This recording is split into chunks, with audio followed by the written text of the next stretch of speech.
first session, which is Administrative Reforms and Effective Redressal of Public Grievances 2014 to 2023. But prior to that, let's watch a film on Journey of PM Awards by DARPG, Department of Administrative Reforms and Public Grievances.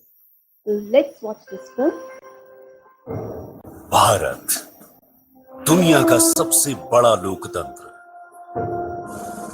तरक्की के हर दिन नए कीर्तिमान स्थापित करते भारत के अमृतकाल की यात्रा शुरू हो चुकी है। ये सपना बहुत विराट है और इसे साकार करने में सिविल सर्वेंट्स की महत्वपूर्ण भूमिका है। लौह पुरुष सरदार वल्लभ भाई पटेल ने प्रशासनिक सेवा की पहले बैच को संबोधित करते हुए उन्हें स्टील फ्रेम कहा था। वैसे तो 21 अप्रैल 2006 को सिविल सर्विसेज डे की शुरुआत हुई, लेकिन इसे नई दिशा और नया स्वरूप मिला 2014 में वर्तमान सरकार के आने के बाद। पुरस्कारों के लिए कई चरणों में नीतिगत बदलाव के जरिए इसे अधिक तार्किक और रिजल्ट ओरिएंटेड बनाया गया। सिविल सर्विस डे कई वर्षों से मनाया जाता है, लेकिन इस बार कुछ बदलाव करने का विचार आया। एक प्रकार से बदलाव की शुरुआत हुई है। धीरे धीरे ये शेप लेगा कि सिविल सर्विस डे को कैसे मनाया जाए। माननीय प्रधानमंत्री के मार्गदर्शन में कार्यक्रम को 2 दिवसीय बनाया गया। नए स्वरूप में कार्यक्रम के पहले दिन गवर्नेंस, जन कल्याण योजना, बेस्ट प्रैक्टिस पर विशेषज्ञों के अलग अलग सत्र आयोजित किए जाते हैं। इस दौरान केंद्रीय मंत्रियों की भी भागीदारी होती है। कार्यक्रम के दूसरे दिन माननीय प्रधानमंत्री प्रशासनिक सेवा के अधिकारियों को उनके विशिष्ट उपलब्धियों के लिए सम्मानित करते हैं और समारोह को संबोधित करते हैं। वर्ष 2016 में समान भागीदारी का मौका देने के उद्देश्य से राज्यों को 3 श्रेणियों में बांटा गया। पहला, पूर्वोत्तर और पहाड़ी राज्य, दूसरा केंद्र शासित प्रदेश और तीसरा अन्य राज्य। प्रक्रिया को प्रभावशाली बनाने के उद्देश्य से नामांकन प्रक्रिया को खत्म कर अधिकारियों से सीधे आवेदन मंगाए जाने लगे। आवेदन प्रक्रिया को सुगम बनाने के लिए DARPG पोर्टल पर एक विशेष वेबसाइट उपलब्ध करवाई गई। कॉम्पिटिटिव कोऑपरेटिव फेडरलिज्म, राज्यों के बीच विकास की स्पर्धा हो, अच्छाई की स्पर्धा हो, गुड गवर्नेंस की स्पर्धा हो, बेस्ट प्रैक्टिसेस की स्पर्धा हो, मिनिमम गवर्नेंस का सपना स्पर्धा के तहत आगे निकल जाने का प्रयास हो। ये जो कॉम्पिटिटिव की बात है वो डिस्ट्रिक्ट में भी फील होना चाहिए कि सिविल सर्विस डे के लिए हम संकल्प करें कि हम भी 2 कदम और जाएंगे। इन प्रयासों का अनुकूल परिणाम भी देखने को मिला है। 2016 में जहां भाग लेने वाले जिलों की संख्या 74 थी, जो महज 5 सालों में 10 गुना बढ़कर वर्ष 2022 में इसकी संख्या 743 हो गई। वर्ष 2017 में इनोवेशन की श्रेणी में पुरस्कार दिए गए। प्राकृतिक संरक्षण, आपदा प्रबंधन, जल संरक्षण, ऊर्जा, शिक्षा और स्वास्थ्य, महिला और बाल सुधार से जुड़ी योजनाओं में नई सोच को मजबूती दे रहे केंद्र और राज्य व जिला स्तरीय संस्थाओं के लिए थे। प्रधानमंत्री ने 2017 के पुरस्कार समारोह को संबोधित करते हुए कहा था कि बेस्ट प्रैक्टिस को अन्य जिलों में भी अपनाए जाने की जरूरत है। DARPG ने अभिनव पोर्टल लॉन्च किया, जिसके जरिए पुरस्कृत अधिकारी अपने अनुभवों को साझा करते हैं, जिसका अनुकरण करते हुए दूसरे जिले भी लाभ उठा रहे हैं। 2018 में पहली बार इनोवेशन की श्रेणी में एस्पिरेशनल डिस्ट्रिक्ट पुरस्कार के नाम से सभी का परिचय हुआ। ये वो जिले हैं जिन्हें सभी महत्वपूर्ण क्षेत्रों में समग्र विकास करना है। 2018 के प्रायोरिटी प्रोग्राम में प्रधानमंत्री फसल बीमा योजना, promoting digital payments, Deen Dayal Upadhyay ग्रामीण कौशल योजना शामिल है। वर्ष 2020 में पुरस्कारों के लिए जिले के आर्थिक विकास की दिशा में जिला कलेक्टरों के प्रदर्शन को शामिल किया गया। इसके बाद पुरस्कारों के लिए तीसरा संशोधन 2021 में किया गया, ताकि इनोवेशन, रेप्लिकेशन और इंस्टीट्यूशनलाइजेशन जैसी पहलों के द्वारा कंस्ट्रक्टिव कंपटीशन को प्रोत्साहित किया जा सके। वर्ष 2022 में 2019, 20 और 2021 के लिए 47 पुरस्कार प्रदान किए गए। वर्ष 2022 के लिए इस वर्ष विकसित Bharat empowering citizens and reaching the last mile की थीम पर 15 पुरस्कार प्रदान किए जाने हैं। 2022 के prime minister awards for excellence in public administration के लिए कुल 2520 नॉमिनेशन प्राप्त हुए। 743 जिलों ने इसमें पंजीकरण और सहभागिता निभाई, जो देश भर के कुल जिलों का 97% है। इंडिया एट 100 डिस्ट्रिक्ट हम 25 साल में कहा ले जाएंगे। हिंदुस्तान में मेरा डिस्ट्रिक्ट नंबर 1 बना करके रहूंगा। कोई भी क्षेत्र ऐसा नहीं होगा कि मेरा डिस्ट्रिक्ट पीछे हो। कितनी ही प्राकृतिक मुश्किलों वाला जिला होगा तो भी मैं करके रहूंगा।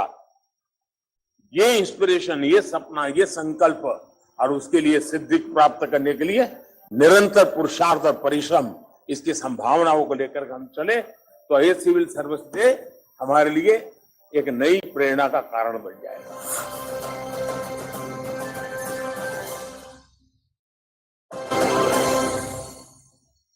It is said that good governance is the cornerstone of any successful society, and efficient public administration is crucial for good governance. And now I consider it a great honor to welcome Sri V. Srinivas, Secretary, Department of Administrative Reforms and Public Grievances and Department of Pensions and Pensioners' Welfare in the Ministry of Personnel, Public Grievances and Pensions, and holds additional charge of DG of the National Center for Good Governance.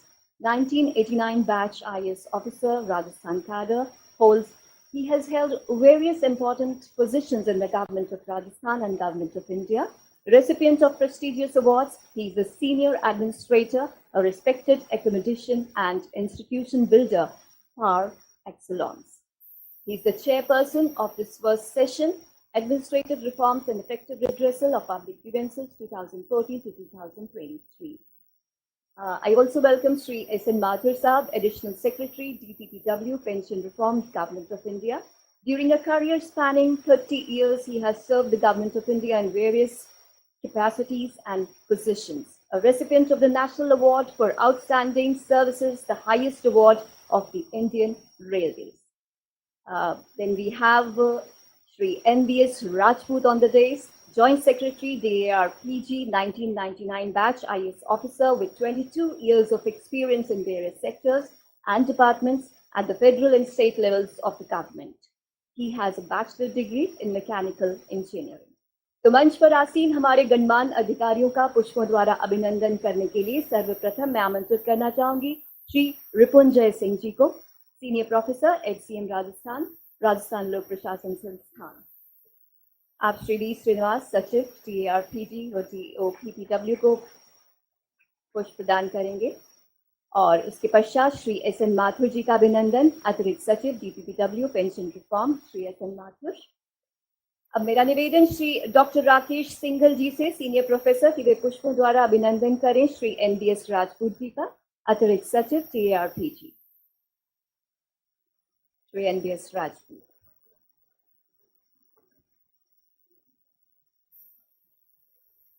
The flowers say it all. Thank you. And now it's over to Sri V. Srinivas, Secretary, DAR-PG and DOPPW, the chairperson of the first session, Administrative Reforms and Effective Redressal of Public Grievances 2014 to 2023.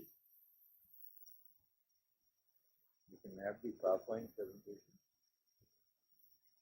So very good morning to all distinguished colleagues, Dr. S.N. Tripathi ji, a senior colleague, my friends S.N. Mathur, Amarnath ji, Naveen Mahajan ji, Rajput ji, Alok Gupta ji. Good to have a very distinguished gathering of civil servants. I see Santosh Mishra has also just walked in. Good to see you. Sushant was also somewhere around.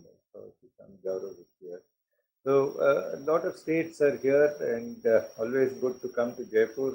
The hospitality and warmth is quite phenomenal, and I can see a lot of beaming, happy faces this morning. So let's go into the regional conference on good governance, the new paradigms of governance. And next slide, please. Okay. So these are the session schedules. We have an inaugural session by the Minister of State for Personal and Public Grievances and Pensions. He will be coming at 3 o'clock. Then there are two plenary sessions, administrative reforms and effective redressal of public grievances. And there's one on technology and governance, which will be chaired by Dr. Tripathi ji. Then we have the 2022 PM's award winners presentation. There are 13 award winners coming from different states who will be presenting in 7 categories. We also have Government of India nominees who are additional secretary rank officers who will be present. And then there will be Rajasthan government's best practices on the Prime Minister's Awards winners of Government of Rajasthan. The National E-Governance Award winners will also be speaking. Let me take you through the journey of how governance has progressed in the period 2019 to 24. And one area that I'd like to focus and have worked on extensively is effective redressal of public grievances. This is a subject that has engaged the attention of chief ministers across the nation. Every state has its own portal. You can start from south and come all the way to Jammu and Kashmir, and you will find at least 20 different portals across the states. Gujarat has Swagat portal, which was one of the first portals that was initiated. Thereafter, you have JKI Grams of Jammu and Kashmir, you have Spandana of Andhra Pradesh, Janaspandana of Karnataka, and Mo Sarkar of Orissa, Aple Sarkar of Maharashtra. Across the country, there are different portals that have been established. But CP Grams represents an integrated Government of India portal in terms of redressal of grievances. The reason why we want to present this to you is public grievances is an area where massive administrative reform has been undertaken. And the first was universalization of CPGram 7.0 across the country to the last mile officers, mapping of more than 100,000 officers on the portal. Currently, there are 104,000 officers mapped on the portal. A One Nation, One Portal has been established in that there is integration of the various portals that are there. Then you have inclusivity and outreach areas which have been expanded, training and capacity building which has been further built into the system, a monitoring process has been evolved, a data strategy unit because more than 30 lakh citizens file their grievances on CPGram. So it's a very large digital platform which operates across the country. A feedback call center. Every citizen who files a grievance receives a call from Government of India and his satisfaction levels are measured. A grievance redressal index in terms of how data can be better managed is there, and language translation into Bhashani. And there are technology enhancements like use of artificial intelligence and machine learning and how it can be taken up. So this is a 2-year program in which reforms were taken up. Mr. Amarnath was there with me. Also, Rachna Srivastava is here, who's worked shoulder to shoulder with us along with her team of CPGrams, which has won a huge amount of accolades across the nation. So we thought we'll present it to you, and it's a model parameter in how effective grievance redressal can be achieved across India. So what we find is once you start addressing the root cause of grievances, grievances start plateauing. And while you can see a linear increase in grievances from something like 10 lakhs in 2015 to almost 30 lakhs by 2020, the implementation of the reforms has enabled plateauing of grievances that are being filed. The second area is, in terms of citizens registered on the CPGram portal, there's been a linear increase. Almost every year, there are about 4 lakh citizens who are filing their registrations and filing grievances. The average time of disposal is an important aspect of effective redressal, and also the quality of grievance redressal. The quality of grievance redressal can only go up when the number of grievance officers is enhanced from the system. So as you can see, there is a huge increase to about 100,000 officers on the system. That has brought down the grievance redressal time to about 19 days this year. What we do notice is that every year about 125, every month 125,000 grievances of central ministries are filed. We're looking at a 15-day redressal time, we should ideally have an average pendency of 50,000 cases. But the government of India was running a pendency of more than 2 lakh cases. To bring down the pendency, additional officers needed to be mapped. So we mapped, for example, the Department of Posts had 1.5 lakh post offices across India. Each one of them would be monitored. So the Department of Posts required more than 1,200 officers to be mapped on the portal, not one, so that grievance redressal could be quicker. The average grievances per officer we felt should not be more than 25 per month. So that was how the mapping was done. So this brought down the pendency level significantly while increasing the rate of disposal. For the 14th month in a row, grievance redressal numbers have crossed 1 lakh per month. What we also found was across states and UTs, we were carrying huge backlogs, 7.9 lakh cases. And we could effectively bring it down to 1.6 lakh cases by the end of August. And that was possible because if you see the number of states, on an average what we receive are 25,000 cases per state, particularly Uttar Pradesh, Bihar, Maharashtra. The bigger states receive a few, Rajasthan receives about 15,000 cases on the CPGAN portal. And when you put in a cumulative number of 250,000 cases per month that go on to the state portal, and with a 20-day or 25-day redressal time, we find that an average load that we should be carrying is about 1.5 lakhs, and currently we're about 1.69. And it's been a huge transformation to clear up a massive backlog of cases.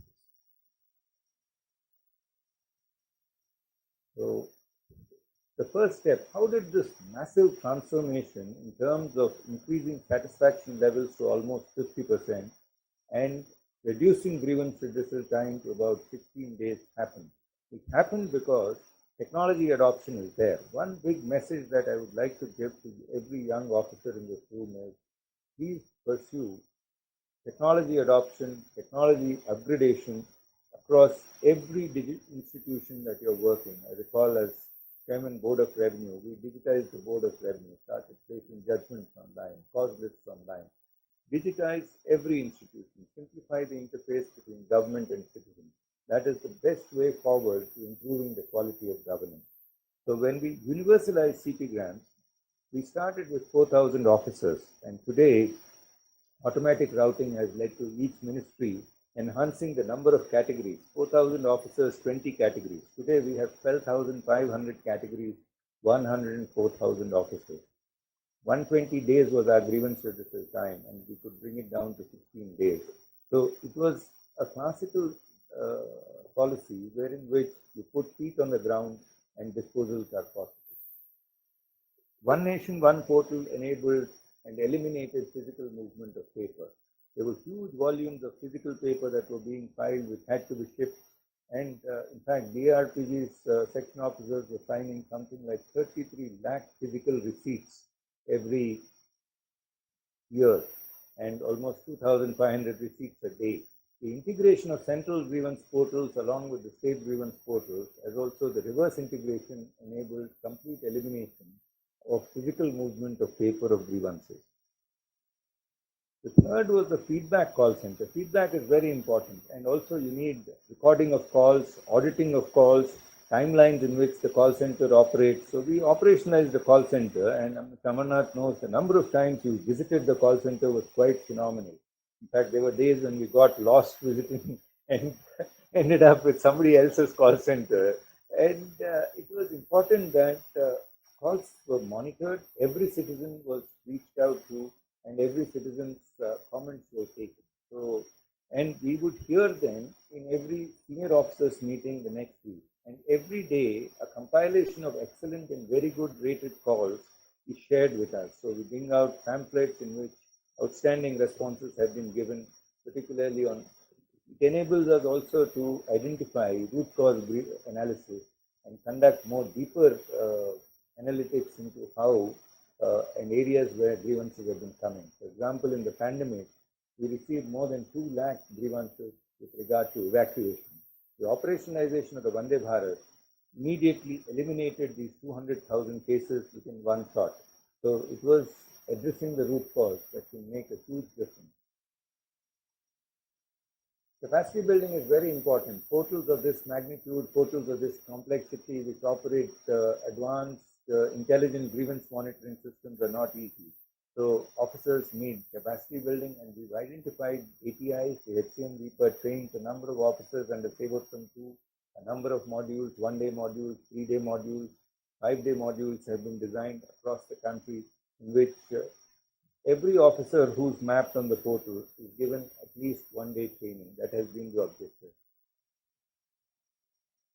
This is an analytical dashboard, and this the upgraded version was launched by the minister last week. This was IGMS1, a key dashboard.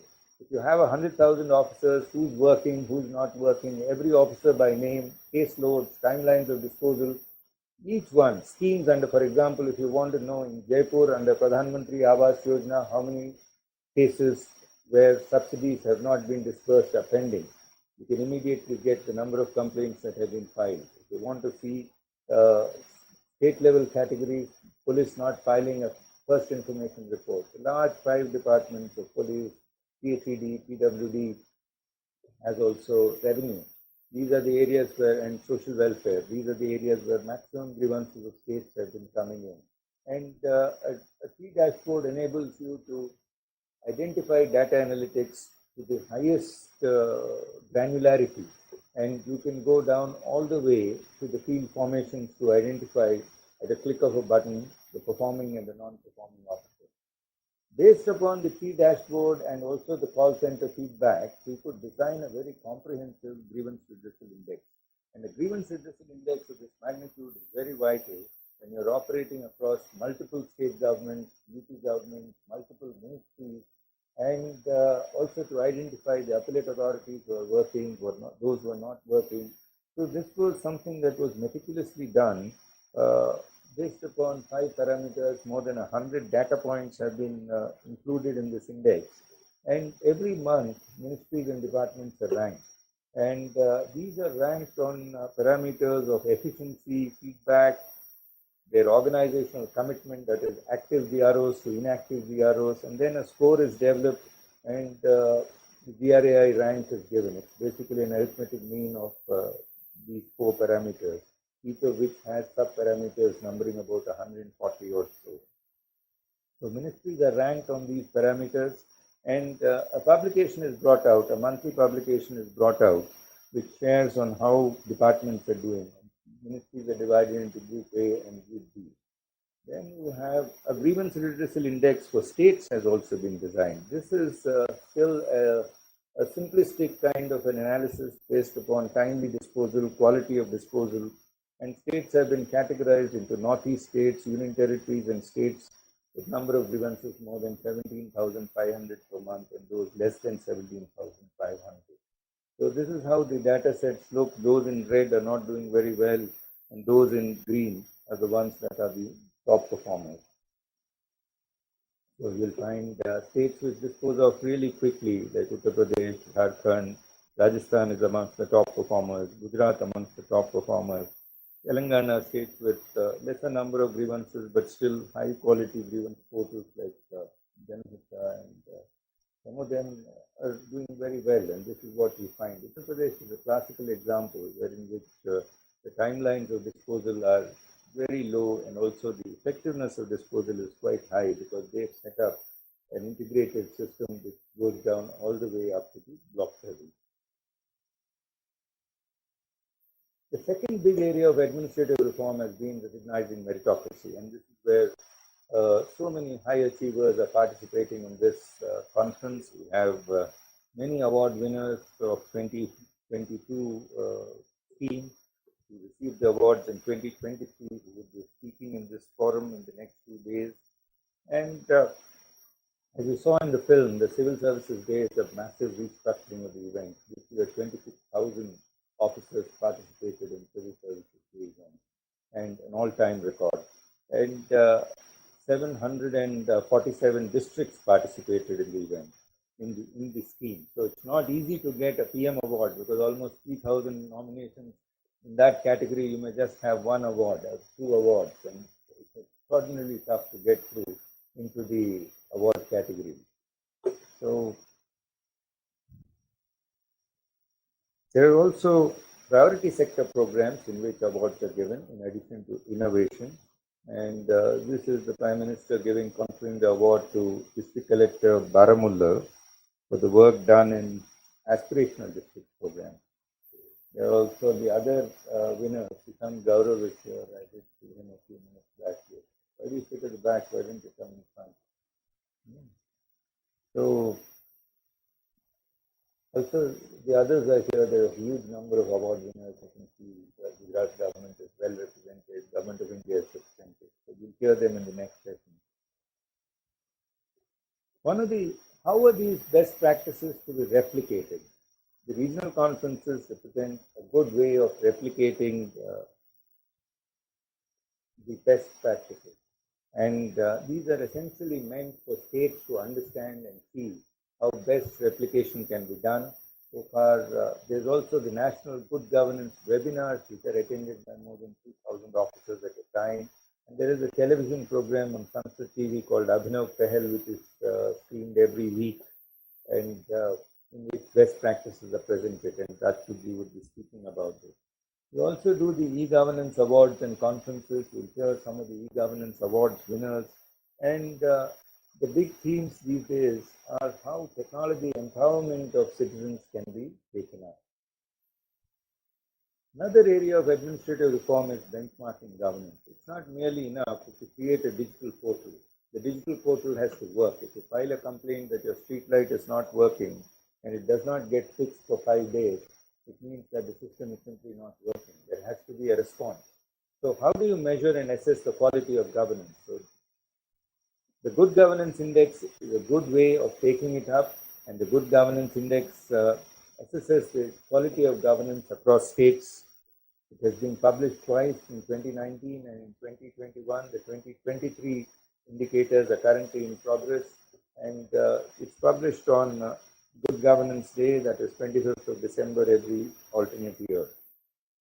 District Good Governance Indices have also been published, and these have been done for the state of Jammu and Kashmir, Gujarat, and Arunachal Pradesh. And the Jammu Kashmir Union Territory's DGGI was one of the first documents that was published in January 2022. Thereafter, the Uttar Pradesh publication is currently in progress, and we hope that will be seen.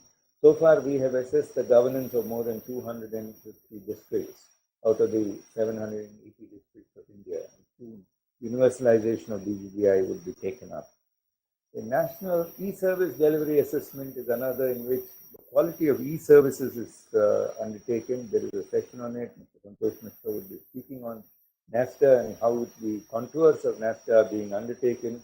More than 1,440 services were examined as part of NASTA 2021. I'm sure he's taking up a lot more this time than what we did in 2019. Another big area is special campaigns. Many of you would have participated in the Swachhta Hi Seva campaign that was held on 2nd October in Shraddhanjali to the Father of the Nation. We participated in it with great extent, and the DRPG also organizes a Prashasan Gaon Kiosk. And this is a good concept where at every village a campaign is held across the nation simultaneously. Grievance redressal platforms work in unison for 5 days. And this is the response. When collectively a campaign is held, 315 lakh cases could be disposed of in 5 days. That is the power of working in unison.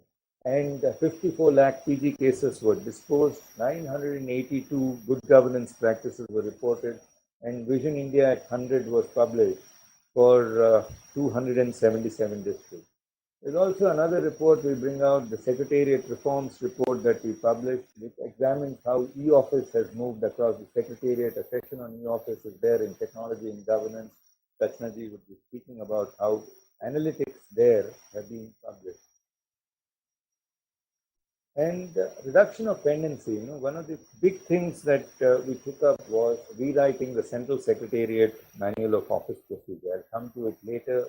But reducing pendency is a big aspect. An MP writes a letter to the minister in charge or the chief minister. He expects a response within a period of time. tendency has to be brought down, grievance redressal has to be brought down, files have to be weeded out. In fact, if you're carrying vast amount of data files across, it's important that they are scrutinized. It frees up a huge amount of space. So these are the parameters of a special campaign that we've been running for 3 years now, and it's been highly successful in that it has generated more than 600 crores of revenue in the last 3 years, and this year's campaign is expected to generate another 400 crores. The rewriting of the Central Secretariat Manual of Office Procedure was one of the foundations on which the new Secretariat, the digital secretariats, are founded. In fact, this morning when I was talking to one of the former Chief Secretaries of Rajasthan, one advice I got was, you've rewritten the Central Secretariat Manual of Office Procedure, you've also done the State Secretariat Manuals of Office Procedure. It's time you get every district collector of India to rewrite the district manual. It has not been rewritten across districts for a number of years, and a comprehensive rewriting of the district manual should be taken up. I'm sure that should be please noted down, and we will see what can be done on this. So the rewriting of the CSMOP was a colossal experience, and in terms of, it took us almost 75 days of work to actually put it together, and it has led to a huge amount of delayering, delegation, desk officer system operationalized across 50 ministries, adoption of e-files, and digitization of CRUs. So you'll find this is how today modern day secretariat offices look. Every desk officer sees a screen and works. There is no more the vast amount of files that you walk into every morning. E-file adoption in the Central Secretariat has gone up vastly. Rachna would be speaking about how this is there and how greater regulation of this system will enable a smoother functioning and institutional functioning and orderly functioning of this growth. Because there is a linear growth in terms of adoption of e-office. Every week, 15,000 new files are being created. So this is what you mean by the new paradigms of governance. The new paradigms of governance are reform your grievance redressal systems, improve meritocracy, recognize meritocracy, celebrate governance, adopt secretariat reforms, benchmark governance, and also disseminate best practices. So these are some of the areas that we have been working on, and many of these can be replicated across states. They have been replicated across many states. We've had learnings from states which we have incorporated into the Government of India, and I look forward to the next 2 days of deliberations where we can take this forward. Oh, there's some more slides on 2047. Okay. We've been formulating the Vision India 2047 and governance. This was a session we wanted to curate separately. Now we have put it into this itself. Now this is how India would look in 2047. Vision India at 100. Many of the young collectors had formulated it in the last Prashasan Gaon Ki Aur campaign, and the suggestions have emanated from what they sent us. And these are the broad objectives: universal access to digital technologies, rising life expectancy, universal literacy, and Atmanirbhar Bharat has been a key focus, as also a whole of country approach, a whole of government approach. And further, the digital transformation of governance has been looked at, and personalized communication with use of technology. Many of you who have been part of the IIT Madras group, in fact, the Prime Minister said 2047 is not going to be a year where many of us would be in service. So bring together a group of youth who are less than 30. Collectors, young collectors with less than 30 to work with 30 startups and 30 academics. We didn't find too many young collectors less than 30, so we said less than 40. And we put together a group of 40 collectors with 40 academics who are assistant professors with 40 seed stage startups. And we also brought in 40 advanced stage startups, asked IIT Madras to curate a workshop for them, and 10 thematic groups were created. And these are some of the suggestions that came. Take forward the Aadhaar revolution, next-gen data stacks to be created, Umang to cover all central and state public services, and then adopt blockchain. Adopt blockchain was one of the suggestions, enhance blockchain. In fact, I was trying to understand from Rachna ji yesterday as to where is the center of excellence for blockchain that NIC is pushing and how it can be better adopted. So some of the areas that came in: improved land record management, public procurement, central bank digital currency should be enhanced. Tech-driven public service delivery at the last mile was one area that people had recommended a great deal on. And rationalize the role of government was one more subject that was taken up. So these were largely the areas that came in, and I look forward to 2 more days of deliberations with this introductory phase, and look forward to hearing from all the award winners and the exchanges. I can see a lot of young faces in this room, so we look forward to a very constructive discussion. Thank you. Thank you all.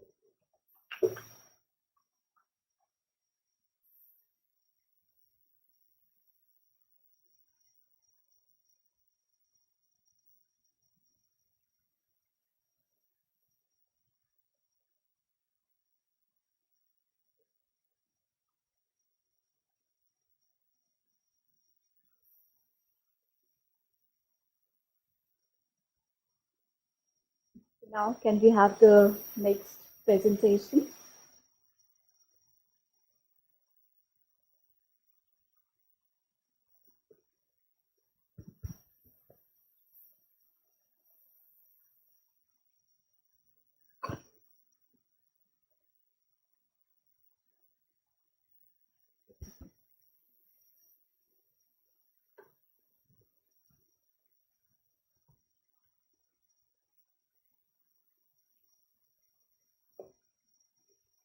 Good morning, everyone.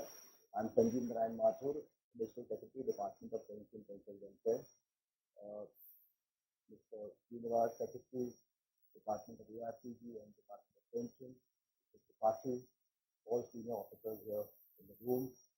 I would like to share some of the good practices of the Department of Pension.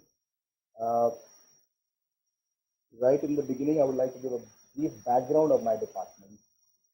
So the Department of Pension and Pensioners Welfare was set up in 1985 as part of the Ministry of Personnel, PG and Pensions, to look after the pension policy of central government employees. Next slide, please.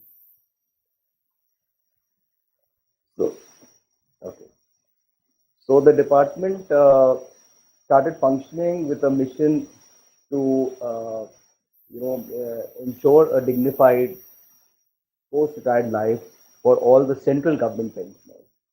This is basically a rule policy making department, and it comprises some 60 people, 60 staff. And this department basically makes policy for all the central government pensioners. There are currently some 69 lakh central government pensioners. So as per the allocation of business rules, we have been entrusted with all the central civil services pension rules, like commutation rules and extraordinary pension rules, pension structure and relief for the pensioners, any new facilities offering fringe benefits to the central government pensioners, any amendment in the pension rules, advisories we keep issuing to the ministries which come to us for any advice. So I would like to first explain the process flow before we go into the good governance practices.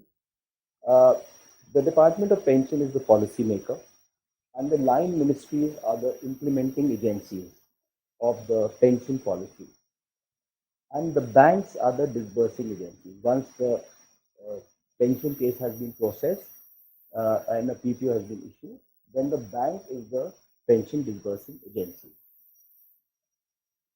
Here I would like to first discuss the administrative issues at hand which were faced in this department.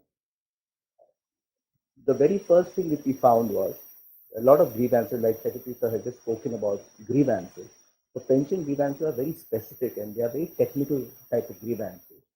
So we found that the PCS pension rules had been taken out in the year 1972, and extraordinary pension rules were there which were taken out in 1939, almost 50 years and 84 years. And all through this period, a lot of OMs had been taken out, and each OM referred to some earlier OM. And while the ministerial staff was settling pension cases, there would be a lot of confusion, which would lead to wrong calculation of pension, and a lot of grievances used to emanate from there. Several rules required alteration as for ease of living of the pensioners, which is the theme of this current government, ease of living.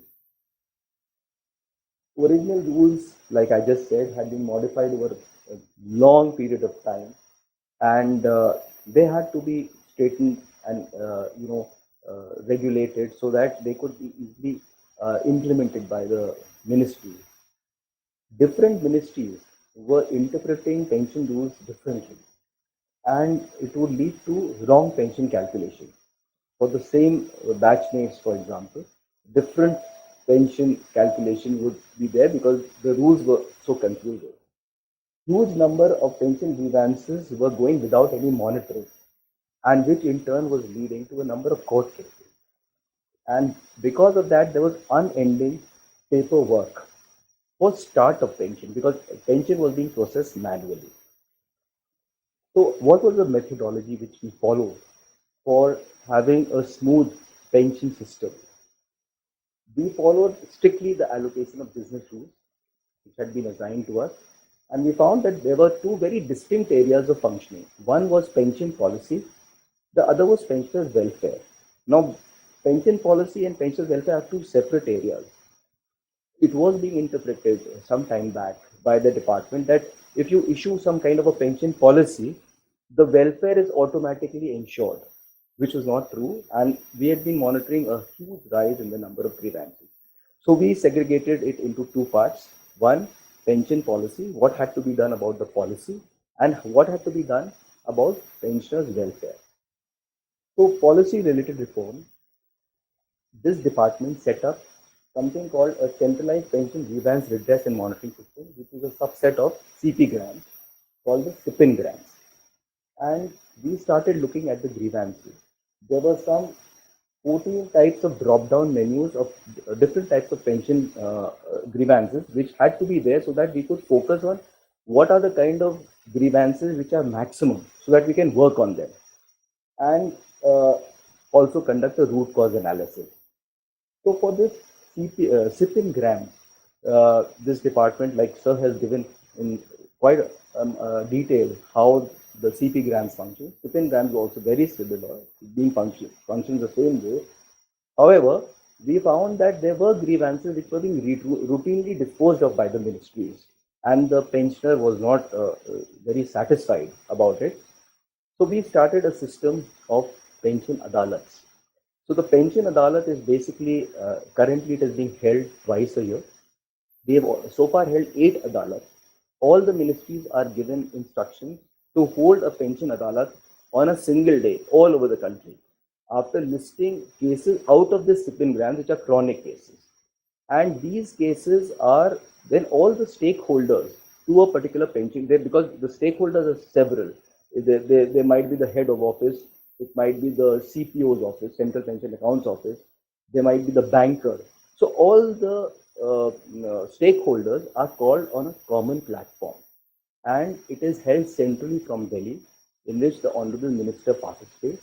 And we have been linking almost 70 cities online, where the minister can just go to any particular place where a pension adalat is being held and talk to the pensioners, the grievance holders, the officers who are sorting it out. So as a result of this exercise, some 24,000 cases, pension cases were listed, out of which 17 to 18,000 cases were solved on the spot. So you can imagine what kind of agony the pensioner was saved from, and also the government of India in fighting court cases in different cases, different courts, sorry.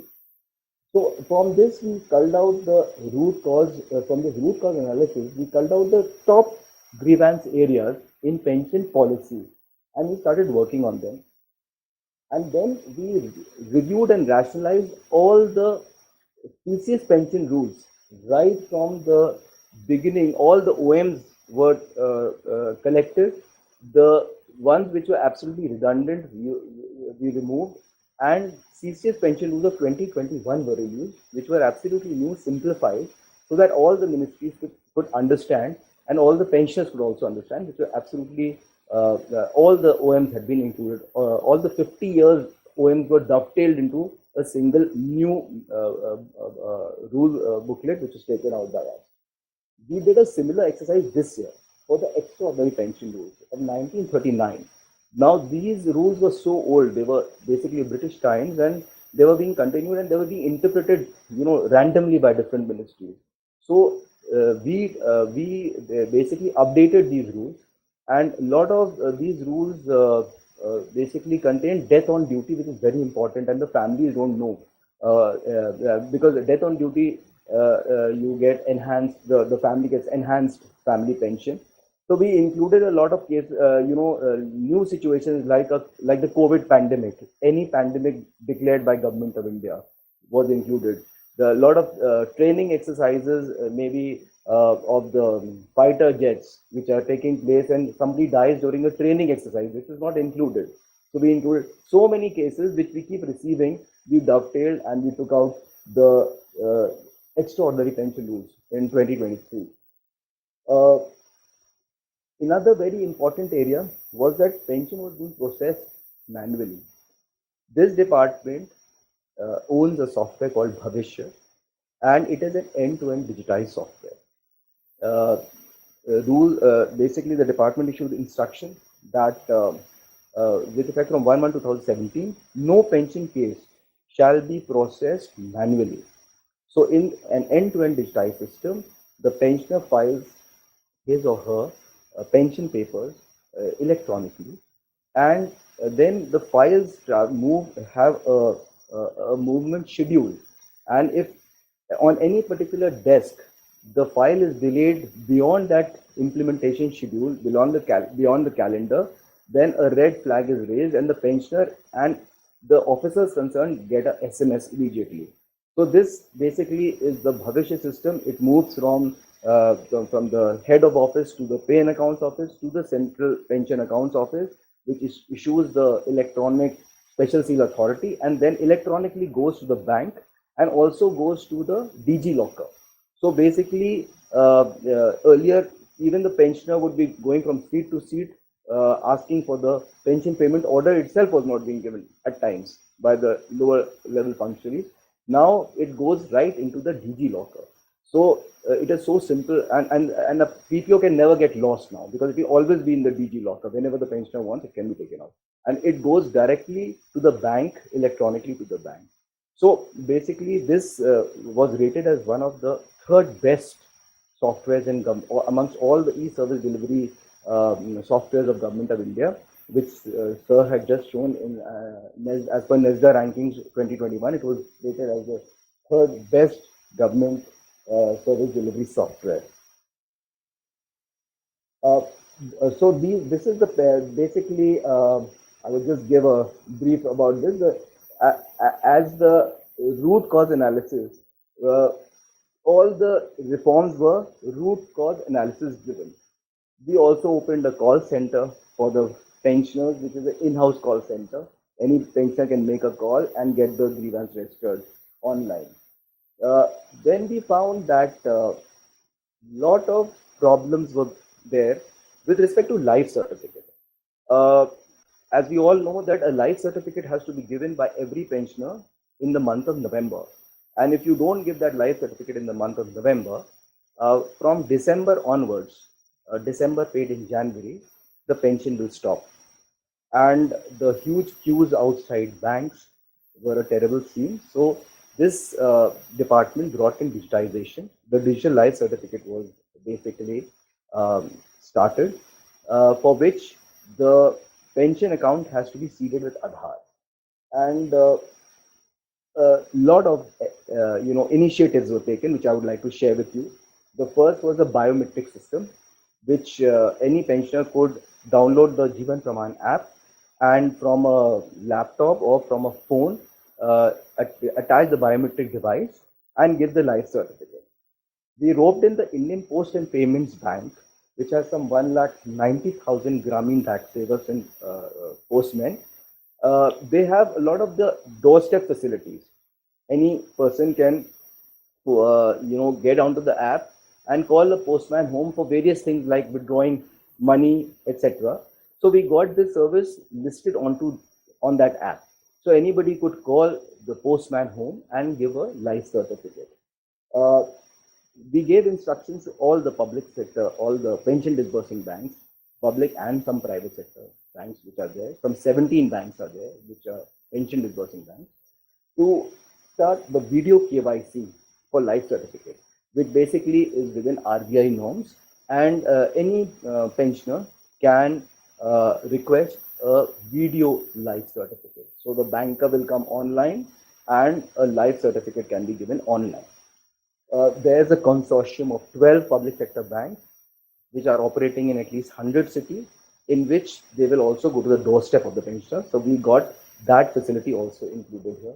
But the most, I think the milestone was the face authentication technique, which we started last year, in which any pensioner can download an app from the Jeevan Praman and give the life certificate to the Android phone, and the life certificate will come into the phone within 60 seconds. So this was also basically a very major digital step which our department took, and pension balance I've already talked about. Then we started the system of pension awareness programs. So pensioner awareness workshops are held all over the country, wherever we have a huge concentration of pensioners, and our department goes there, and we have special sessions in which there's a question answer, wherever the pensioners face any problem, we are sorting them out. And with our new with the secretary, Mr. Srinivas, he has started a system where he goes and interacts with the pensioners informally, so that he can get a proper feedback as to with respect to the policy and whatever. So this has been happening of late. Lot of the one-to-one interactions are being done right from the secretary's level with the pensioners associations. We also issue an annual compendium of rules. Whatever rules or OMs we take out, we compile them and issue them at the end of the year. Yes, sir. I'm just finishing, sir. So all this we have been doing. I would just like to give one more thing, that this year we are going to have a nationwide DLC campaign in 100 cities, in which all the bankers are participating, and we will be going from city to city to help the pensioners give a digital life certificate. Bankers awareness programs are also being held. We call the pension disbursing bank staff, and we educate them on the latest pension rules. So bankers awareness programs are there. One last thing is the integrated pensioners portal, which has been started by our department, in which we have integrated on Bhavishya all the bankers portal for giving various facilities like life certificate, whatever they want, through this integrated portal. So basically, this is a summarized thing what we've been doing. We have been doing in the department. I would just like to conclude with this, and this is all I have to share. Thank you so much. Thank you very much, Sanjeev. That was a comprehensive presentation on ensuring pensioners with dignity of life. Yes, please. The third presentation for this session is going to be by the NBS Rajputji, Joint Secretary DRPG. He has been spearheading the Prime Minister's Award Scheme for Excellence in Public Administration for the last 4 years. So we'll listen to how the scheme contours have evolved, and then before listening to the award winners. Thank you, sir.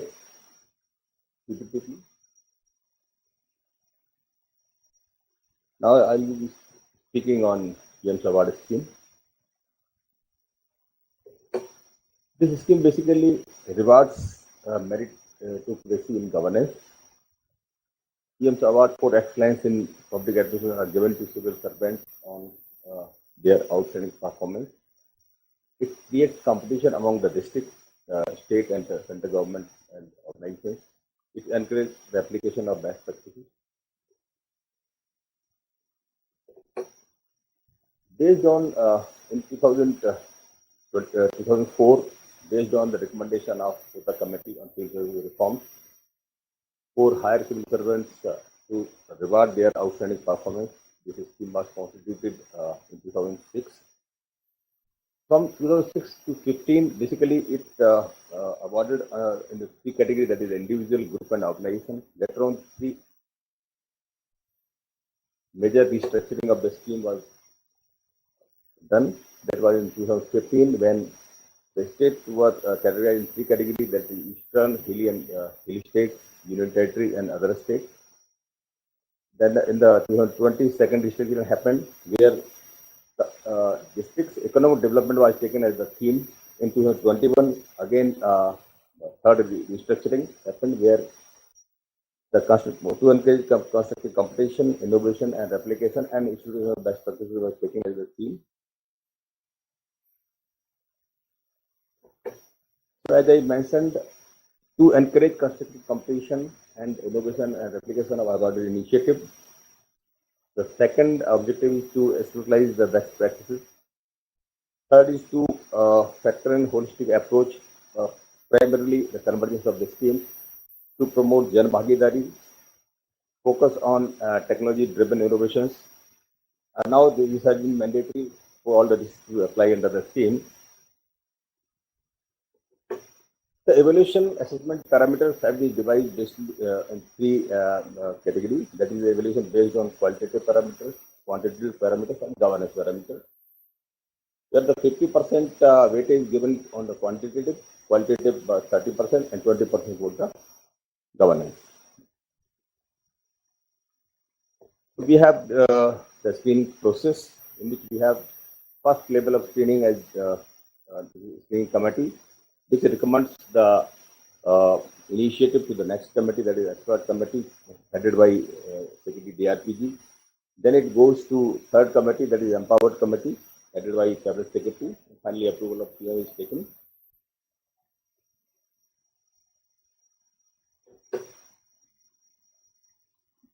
Besides of having priority programs, the 50% award goes under the innovation category, where we have 4 awards for the districts, 2 awards for the state, and 2 awards for the central ministry and the department. We see from 2016 onward, these are the schemes which were taken under priority programs. Like in 2022, we have Har Ghar Jal Yojana, Ayushman Bharat, Health and Wellness Center, then Affordable District, and Samagra Shiksha, besides of 8 awards under innovation category.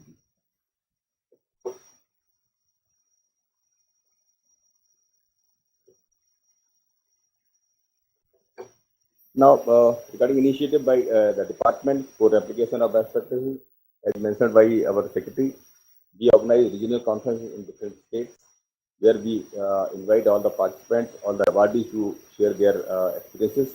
Then we are already having this National Good Governance webinar series every month on the last Friday from 12 to 1:30.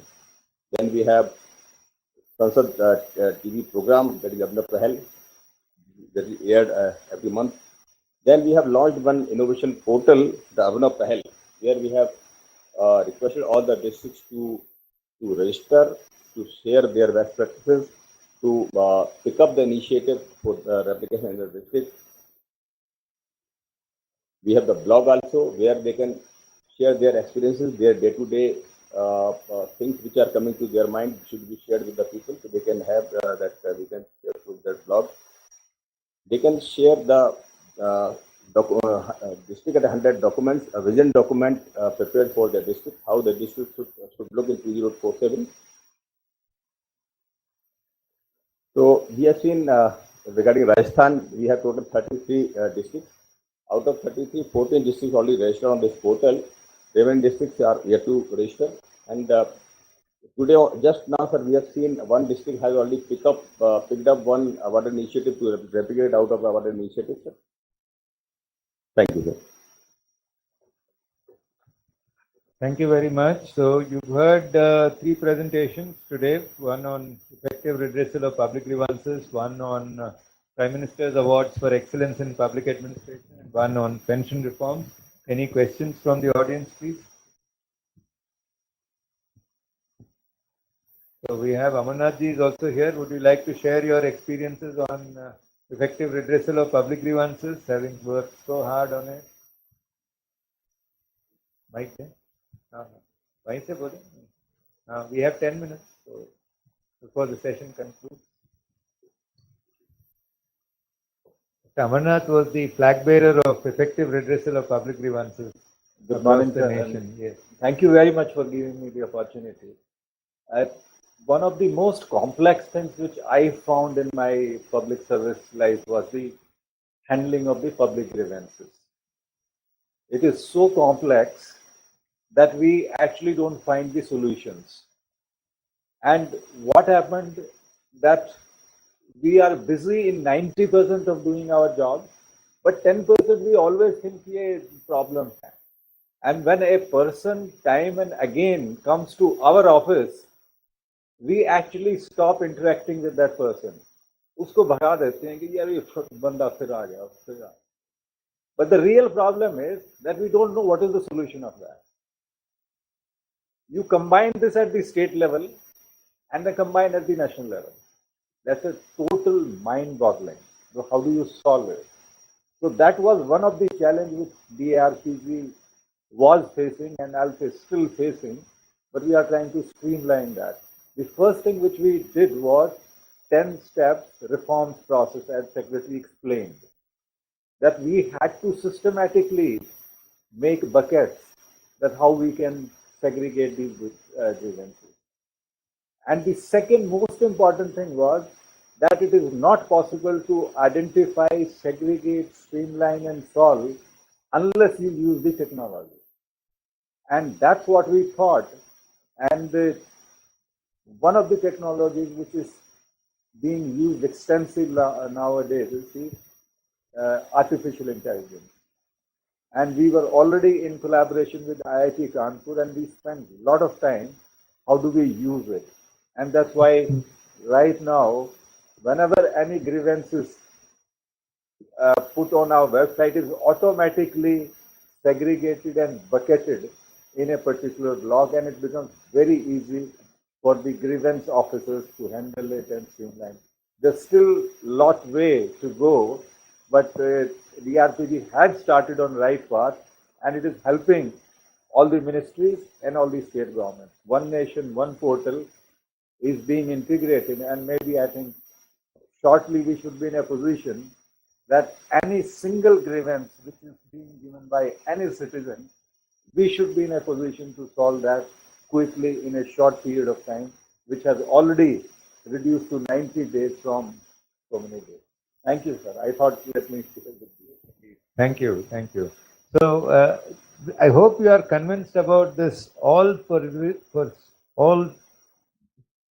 What is the word? All pervasive. Yes, that's the word. All pervasive push for technology adoption is something that we wanted to convey from this. Across the board, what you see is, be it in terms of Bhavishya, more than 20 lakh pensioners mapped on it, be it in terms of CP grams with 30 lakh citizens mapped on it. The size of digital portals is so large that unless we bring in technology, it's simply not easy to have reasoned 21st century governance decisions. And 21st century governance decision making is based upon handling big data. Everybody brings data to the table. In God we trust, but decision making is based on handling and analyzing big data to come to considered views. So this is one message that we wanted to give from this session. The next generation administrative reforms, the new paradigms for governance is largely technology driven, and adoption of technology by every stakeholder. In our own department, we found that officers on the verge of retirement undergoing capacity building programs on emerging technology to understand how AI is to be used. There are officers who are on the verge of 60 who have undergone 5 programs on Mission Karma Yogi on emerging technologies.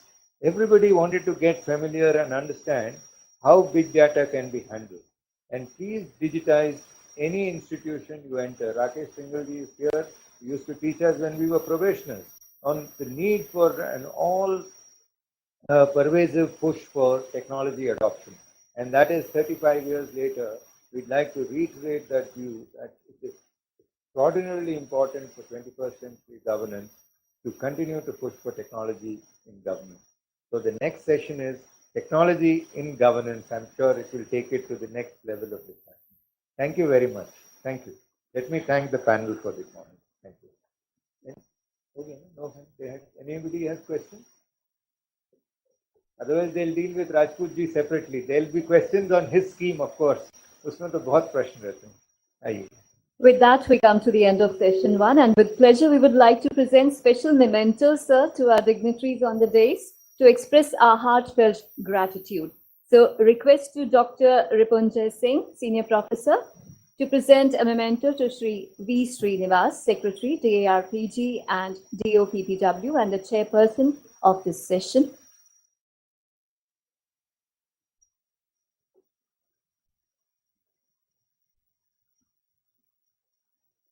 Dr. Ripunjay Singh, Senior Professor.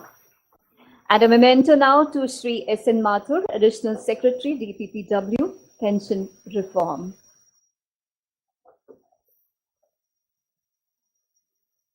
And now I request Dr. Rakesh Singhal to come on the dais, Senior Professor, and present a memento to Sri N.B.S. Rajput, Joint Secretary, DARPG.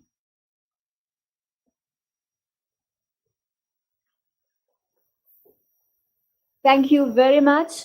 I would like to inform the delegates that presentations are available in pen drive. The soft copy of the presentations, they are available in the pen drive in the bags you have been provided with. So now we are having a 15 minutes high tea break. See you again in 15 minutes. Thank you.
once again, I welcome you all and I hope you all are rejuvenated, had your tea and cookies. So now we would be beginning session number 2. Technology in governance. The next distinguished dignitary to honor us with his presence is Shri S.N. Tripathi, Director General, IIPA, New Delhi. We invite you on the dais to chair this session, sir, Shri S.N. Tripathi.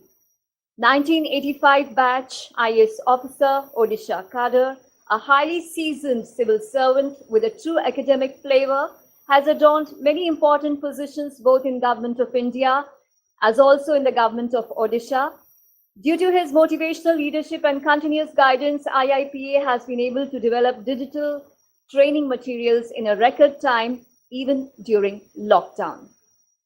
We would now like to invite on the dais Shri Manish Bharadwaj, DDG, UIDAI, 1997 batch Gujarat cadre IAS officer with 26 years of experience in public administration, an IITian from Roorkee and Delhi with prestigious awards and citations. Shri Manish Bharadwaj, DDG, Authentication and Verification Division at Unique Identification Authority of India.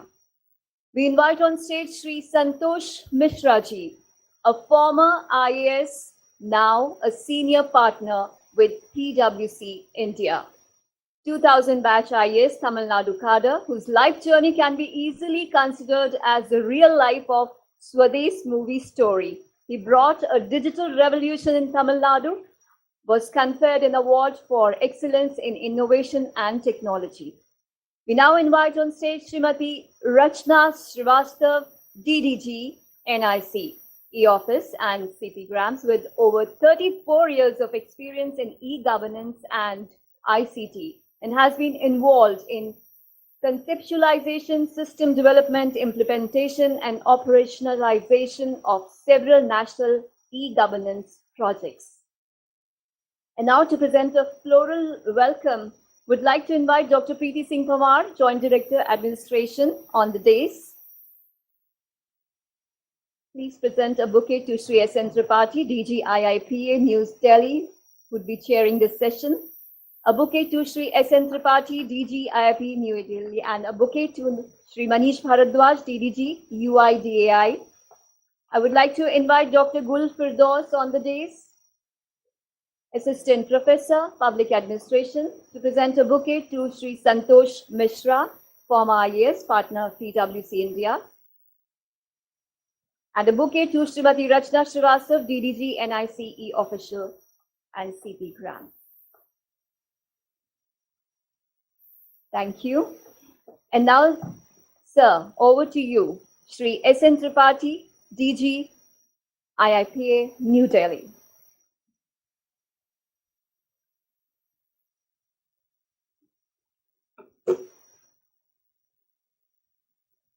Good morning, friends.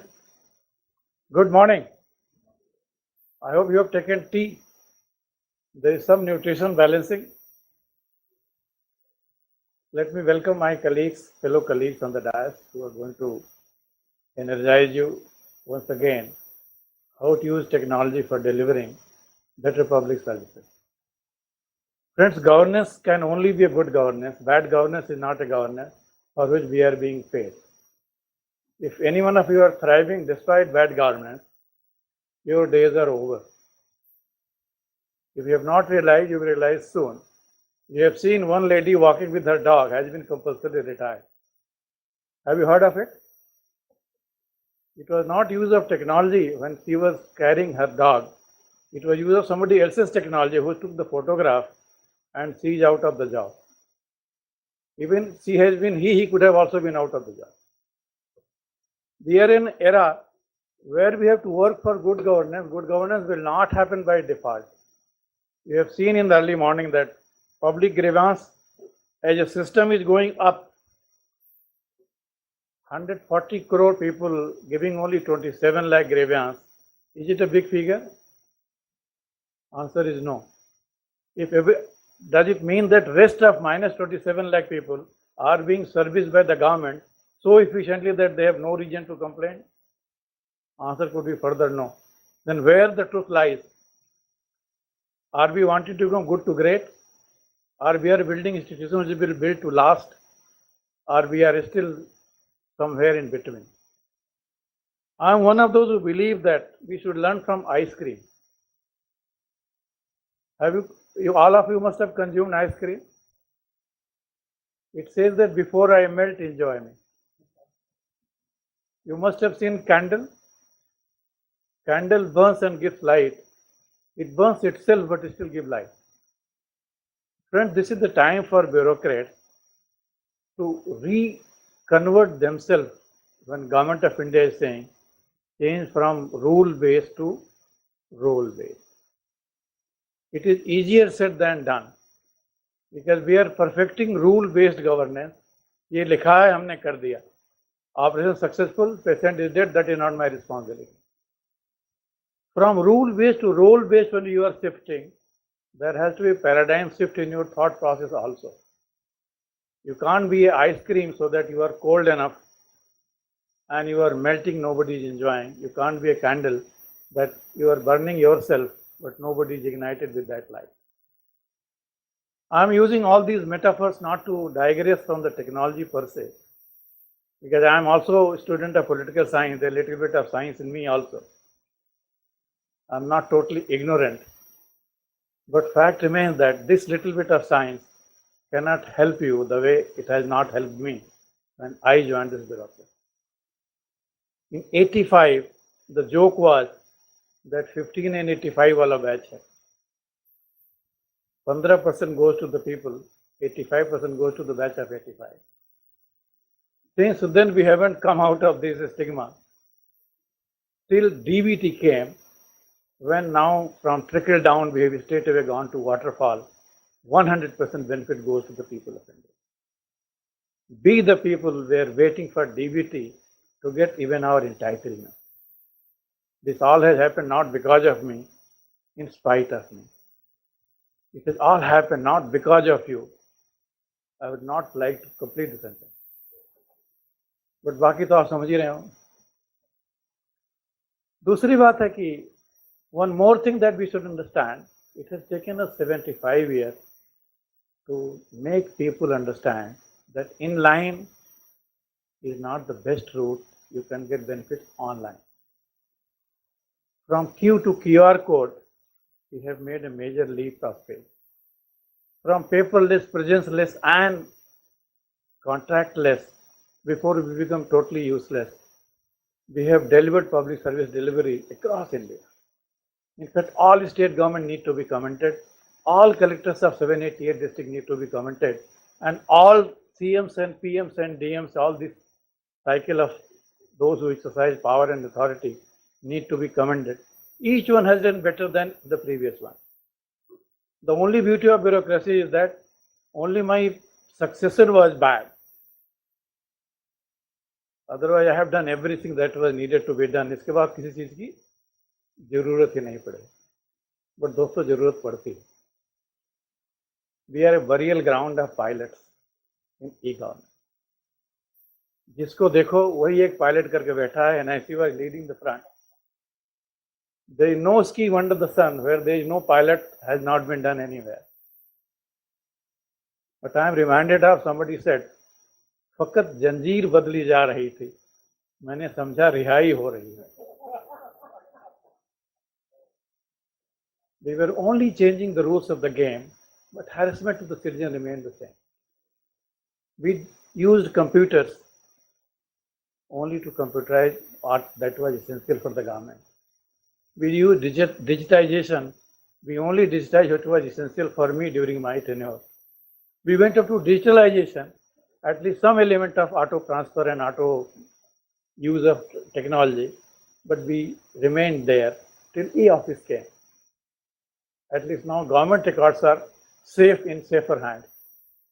Otherwise, single पन्ने की note sheet, उसी पर छुट्टी लिखने की दरखास्त आती थी. If approved, it will be available in file. If not approved, it will vanish like in a thin air. If the proposal is proposed, then that will find place in the office. If it is not approved, some query is made, that file will not see the sunset and sunrise till the person retires who is found to be guilty. In fact, stealing and storing file was linked together as if both are proxy to each other. In Orissa, when we tried to authorize that teachers can draw their salary without any ink signed copy, there was uproar. It was not that teachers will get their salary, बल्कि treasury वाले पूछ रहे थे मेरा क्या होगा, मेरा क्या, मुझे देश से क्या लेना देना, मेरा तो दिहाड़ी गई ना. आज हमने using technology we have changed this relationship between citizen and government. In fact, we the people created a constitution to govern ourselves, and today after 75 years we are telling bureaucrats that you should bring people and government together. Don't you think this is irony? Don't you think that is not the logical best that our citizens deserve? Friends, I am in IIPA. I am not advertising in any Institute of Public Administration by any chance, but we give training to mid-career bureaucrats. When after 15 years of doing yeoman service in the field, when they come to the government, in fact, I have heard this in my secretariat in Orissa also. Sir, district finish कर दिया, अभी भारत सरकार जाना है. In between state government में कुछ दिन काम करना है. We have finished everything, still then lot of things remain unfinished. Poverty can be defined, but poverty was invisible to us. We have made elephants as poor and we have given them camel services so that target is achieved. How IRDP mein we were never able to get the right person as the right poor also.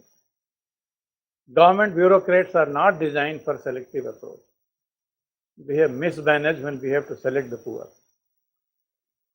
There is a history of, you take any scheme now, Manrega is the new king in the block, where I will not say that this is full of mismanagement, but a lot of improvement is required. But prior to that, when technology was not there, you must have heard of IRDP. It was like a NABARD, neither national nor bank nor rural nor agriculture. Same thing was true for IRDP. It became itna rupiya dubana padega. In fact, I was PDDRD Cuttack. When I met my collector, he said, what you have done? He said, I have done 52,000 IRDP cases. He said, that's not a good thing. He said, what is the problem? He said, earlier they were going to the bank with their head held high. Today, after taking 3,000 loan and making their cows sick, now they have become defaulter, they can't go to the market also. आपने उसकी इज्जत छीन ली. अब आप इज्जत घर बना रहे हैं टॉयलेट के रूप में. Friends, we have done 360-degree. Now the time has come to regroup, reorganize, reboot, and perhaps reimagine the governance using technology. There are 3 presentations going to be there. Aadhaar. All of you are having Aadhaar. I think there is no person here near Aadhaar here. सारे आधार वाले युक्त हैं. Anyone who is not having Aadhaar? In fact, Aadhaar and WhatsApp has become synonymous. If you don't know how to operate WhatsApp, you are an idiot, and if you don't have Aadhaar, then you don't exist. Friends, Aadhaar has become the foundation of development process. This is one scheme which has been certified by the Supreme Court of India. This is one scheme which has got the longest battle won even in Supreme Court. When we want to as long as it was being used for Manrega, for poor people, everybody was happy that Aadhaar card and Manrega card should be linked. The day the government decided to link it with PAN card, all the privacy issues got raised. तो मेरी सारी technology गरीबों तक सीमित है, वहीं तक रहा है, मेरे ऊपर नहीं आनी चाहिए. When we are trying to stabilize the bureaucracy, Aadhaar has become foundation. We have to redesign our applications out there, keeping Aadhaar in the center, as we are saying human-centric government. Similarly, Aadhaar-enabled digital service is the next way out. 1.4 billion people carrying Aadhaar card, 2.2 billion people having COVID application and marketing their everything that was done in COVID 2019, it all happened because of Aadhaar. But it has all crossed through many Bhagirath Prayas and many what I call it, in fact, Sita ने उतनी परीक्षा नहीं दी है जितना आधार ने दी है. आज इसके बारे में आपको खुलेआम बताया जाएगा, how we can use Aadhaar. Another scheme is NESDA that we are going to discuss. Secretary DRPG has comprehensively covered. This is one scheme where we are trying to assess how states are ready. There is rush to cover 1,000 services. Some people will serve 2,000 services. Friends, time has come to pause and think. The services that you are delivering digitally, can you call them service? If somebody tells me that your name is Jason Tripathi and says that this is the one service I am giving, for God's sake, don't call it service. Unless there is a transfer of knowledge, goods and services or any other thing, you can't call it service. Simply querying is not a service. I think NESDA is doing wonderful work in assessing both the readiness of the government, state government and central government, and also the schema of the scheme, whether they could be called as a public service. We have seen that each state is giving some service and each state is claiming that I am the best. Obviously, all of you are the best. But then, I mean, when the worst also, they have somebody as the best. There is still competition that my state is giving 850. Somebody says that I will give 851. Next year, it will become 1051. Race to bottom can nothing be. I mean, you can't have worst case of everything digitalizing and everyone has to sign on so many times.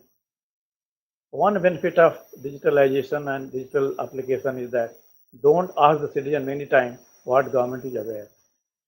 If Aadhaar, one nation, one ration card and one EPIC card is linked with a PAN card, we should never ask citizen to fill out the form once again.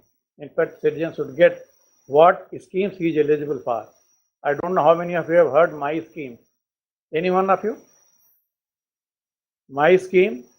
Those who want, I know Government of India fellows are wiser than the state government at times.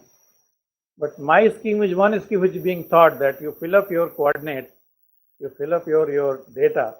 The system will tell that you are eligible for following 20 schemes of the Government of India and following 300 schemes of the state government and many more. We should all put our scheme into the my scheme. It is not a federal issue, it is a governance issue. We will also get to know about e-office. Much less said is better about e-office. In fact, e-office is now become a default application. 85,000 plus Government of India officers.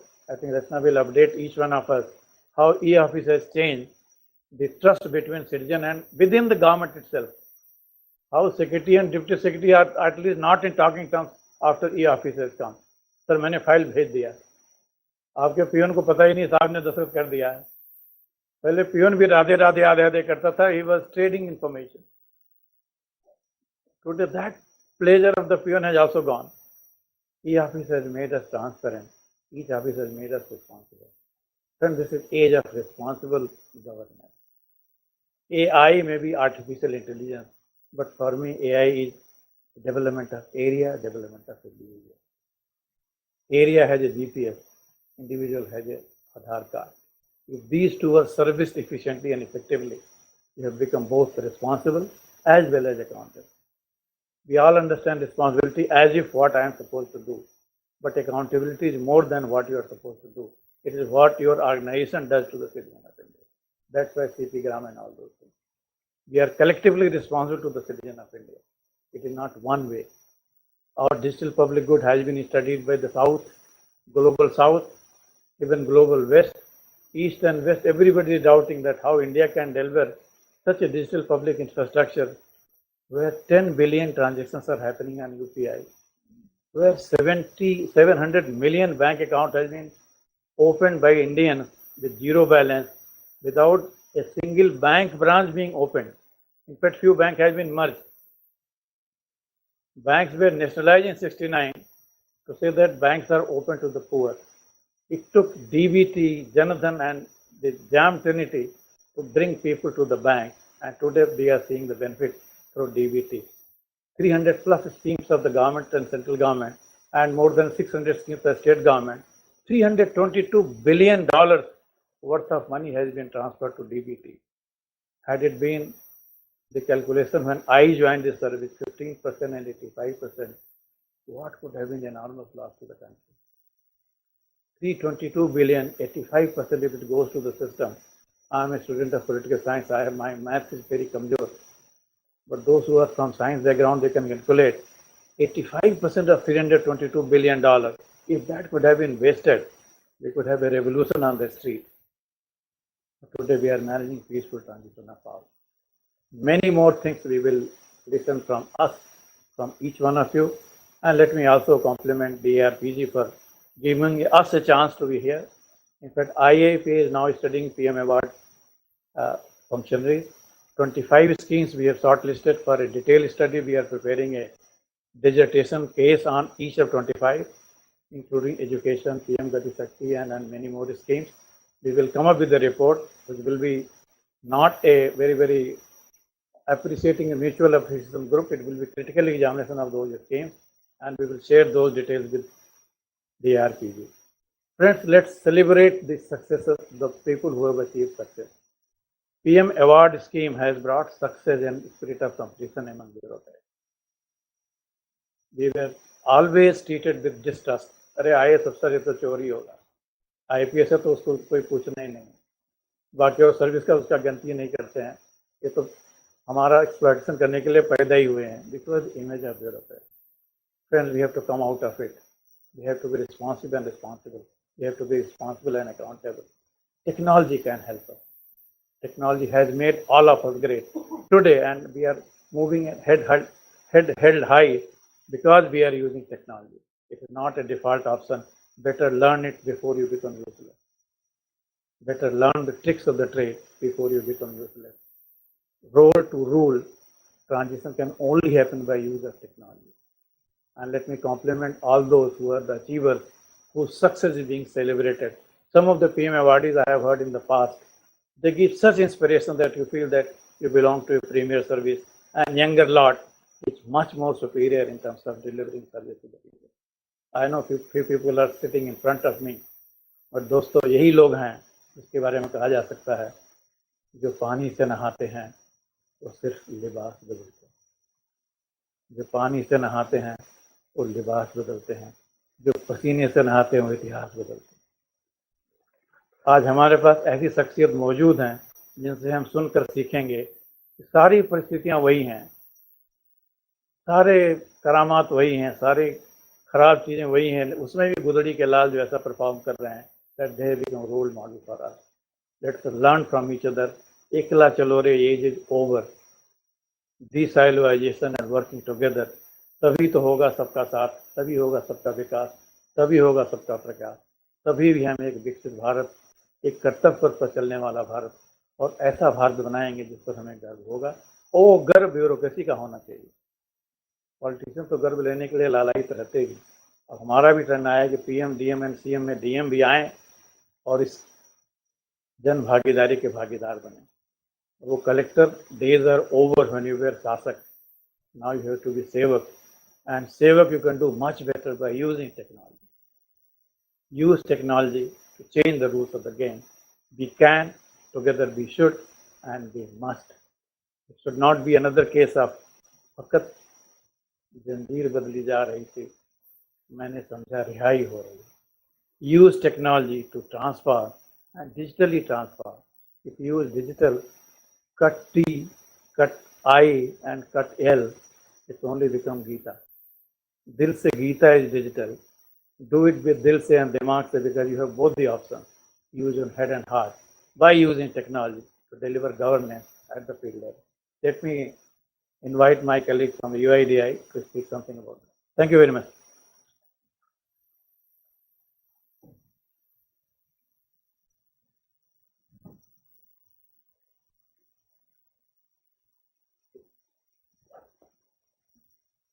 Good morning, everybody. Thank you, sir. In such a context set by the session chair, Tripathi sir, I'm going to make a presentation on Aadhaar. I'm Manish Bharadwaj. I'm the DDG in UIDAI. So, as was said earlier also, like before Aadhaar came, there were two sets of people. One who had no formal identity and one who had identity but that was not digitally verifiable real time. So there was a felt need for Aadhaar, unique national identity, which could basically achieve socio-economic equity in the Indian context. And the vision statement of UIDAI is very important, friends. Please note that it says to empower residents of India with a unique identity and a digital platform to authenticate anytime, anywhere. So Aadhaar is the truly global digital public infrastructure that has changed the lives of millions in the country.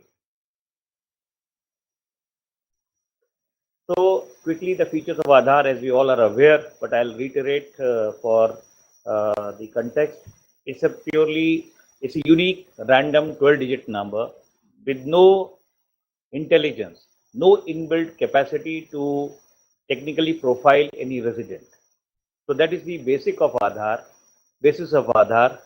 that it has no capability of its own to profile anybody. So absolutely random numbers are there, but it is unique. Aadhaar collects the minimal data attributes from the applicant. Very few demographic attributes, only the name, gender, date of birth, and the address. That is all, along with two core biometrics, which is iris and the fingerprints, and a non-core biometric, which is the face photograph. With this, the uniqueness of the number assigned to the Aadhaar number is generated. UIDAI places a lot of stress on the security and the privacy of the resident data, which is so absolutely there is no breach. There could not be any breach of the resident attributes which have been collected in terms of biometrics and all. So there is a multi-layer technology architecture in place, which completely provides a fail-safe and secure environment for storage of the Aadhaar holder data. It's a lifetime identity. It lives beyond the lifetime of the individual. Upon the death of the individual, the Aadhaar number is deactivated. And once deactivated, it is never reassigned to anybody else. It's a truly portable identity. It can be authenticated both online and offline, anywhere, anytime. So that was the context in which what the Tripathi sir was saying about the IRDP. So it provides a truly genuine and a globally recognizable DPI, a public good, so that one is able to prove his identity anywhere, anytime. The journey of Aadhaar has been a pretty long one, but still the end result has been really very satisfying. What started off as an EGOM, the empowered group of ministers, was set up in the period 2005 to 8 to look into mandated to look for the constitution of a unique national digital ID for the citizens, for the residents. So Aadhaar came into being in 2009 by an executive order under the Planning Commission. The first UID was generated in 2010, 29 September 2010. The first ID was generated, and with time, when the critical mass was achieved, what sir was saying, the DBT, the direct benefit transfer for social welfare schemes, was started in January 2013. So Aadhaar Act was formally passed in 2016 by the Act of Parliament, and it became a statutory body under the Ministry of Electronics and Information Technology. The Supreme Court gave finally validated the Aadhaar Act in 2018, and along with several amendments came. So basically, Aadhaar enrollment and update regulations were prescribed. Aadhaar authentication, pricing of authentication services, all such regulations were passed in 2019 onwards. As on date, we are having close to 94% Aadhaar live saturation in the country, 130 crore live Aadhaar card holders in the country, and more than 1700 plus social welfare and good governance schemes, both by the central and the state government, are using Aadhaar on a day-to-day basis. Quickly, the ecosystem, what in the front end we know as practitioners as well as the users of Aadhaar. So we have an enrollment ecosystem. That is the enrollment registrars. There are close to 200 plus registrars in the country, and there are 550 plus enrollment agencies, the certified operator and certified devices. So the enrollment ecosystem capture our the Aadhaar, our biometrics, also help us in updation of our biometrics, updation of our Aadhaar data. On the authentication ecosystem front, because we are now utilizing Aadhaar more and more into our everyday lives by various engagements with the central or the state departments or the agencies and even private sector. So the authentication ecosystem has an authentication service agencies. We are having 22 agencies as on date in the country, and with their 189 plus authentication and KYC user agencies, along with device certification. At the back end sits our proprietary automated biometric identification system software for deduplication, for biometric deduplication matching system, and a well constructed setup for our contact center for handling citizen grievances. So the Aadhaar generation, quickly as I said, we capture only 4 demographic attributes along with the 2 core biometrics, a non-core biometric, mobile and email ID are optional, and every enrollment undergoes dedupe against the entire set of the data which is stored. That is why 1:n matching is there, so that a person is assigned a single Aadhaar, and the biometrics and all are stored in the central identity repository, CIDR we call it. It has to be, I would like to make it very clear that the biometrics data never leaves the UIDI. Even in authentication, we are never sharing the attributes of the Aadhaar card holder. It is only in authentication, we are only saying yes or no to the authentication, or we share only the eKYC parameters, which I'll tell later on. The status of Aadhaar enrollment in the country, we are 137 crore plus today. Aadhaar has been generated. Live saturation is close to 130 crores based on the estimates given by the Registrar General of India as to the population and the death estimates. 27 states UTs are having more than 90% live saturation, and 6 states between 80 to 90, and 3 state and UTs between 60 to 80%. So that was again as respect to geographies. Whereas compared to age group, in 18 plus age category, it is close to 100% saturation. So every adult in a way is having Aadhaar. 5 to 18 years, it is 93%. And in the child, 0 to 5 years, it is 34%.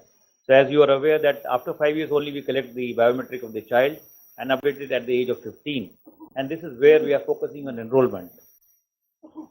So presently the Aadhaar enrollment, I would say, is close to 1 lakh a day in the country, and up to 6 times it is around basically for updation of the Aadhaar attributes, let's say the name, the mobile number, the other demographic attributes, and presently we are handling around 7.5 lakhs a day generation and updation. So enrollment of minors, this is where the states have a role to play. Now there are efforts to increase the enrollment in 0 to 5 years by local birth registrar and other arms of the state administration. Now with the technical solution in place is being set up with the support of the RGI to have the birth registration based enrollment. Now for enrollment of the birth certificate is now mandatory for under 5, and guardian link enrollment is there. The Aadhaar of both the parents is now mandatory, and we are encouraging the states to notify the birth registrar, the health the department personnel, to become our enrollment registrar for the UIDI.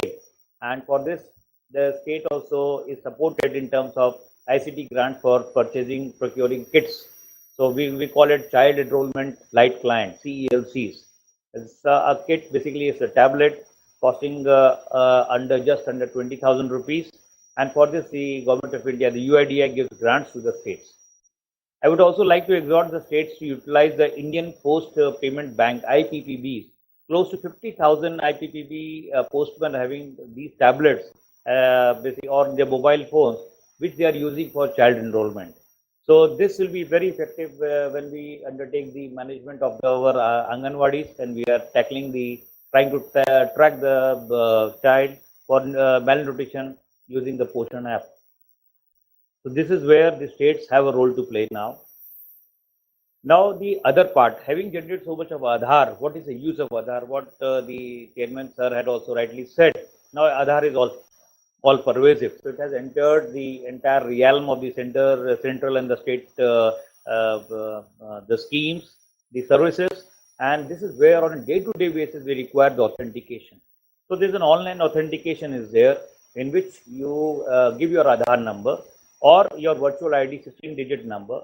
But that is cumbersome. Mostly people use Aadhaar because that is in our pocket or stored in our mobile, and using either the demographic attribute, say if you have to verify with the name, gender, date of birth, address, mobile number, email ID, or you have to authenticate with the help of any biometrics, say fingerprint or iris, or using a one-time password on the registered mobile. So either you can get a simple yes or no, which will authenticate the genuineness of the Aadhaar card holder, or it will share the eKYC, which is namely only name, date of birth, gender, address, and photograph. So you see that the biometrics are never shared. So there's a fear that in authentication I may lose control of my biometric. That is not there. And all such the authentication process hardly lasts less than half a second. And in half a second, one can anytime, anywhere authenticate oneself. And is completely encrypted. No data leaves ever the UIDAI servers. So authentication was mandated in the Act itself. The Act actually is the Targeted Delivery of Financial and Other Subsidies, Benefits and Services Act 2016. Now, on the bottom right is Section 7. Section 7 mandates that the requirement of Aadhaar and or Aadhaar authentication for receipt of subsidy, benefit or service by a deprived individual, one can ask for compulsory Aadhaar authentication. So this is where whenever any central ministry makes an expenditure on the consolidated fund of India, or the state government makes a charge on the consolidated fund of the state, there you can compulsory ask for Aadhaar and Aadhaar authentication. But if somebody is not having an Aadhaar, that service cannot be denied as per the Supreme Court order. So we have to facilitate the enrollment in any way that person comes and he is assigned an Aadhaar. So Aadhaar authentication is a must under Section 7. More than 1600 plus schemes of central and state government are using this route. Then there is Section 47 on the top left.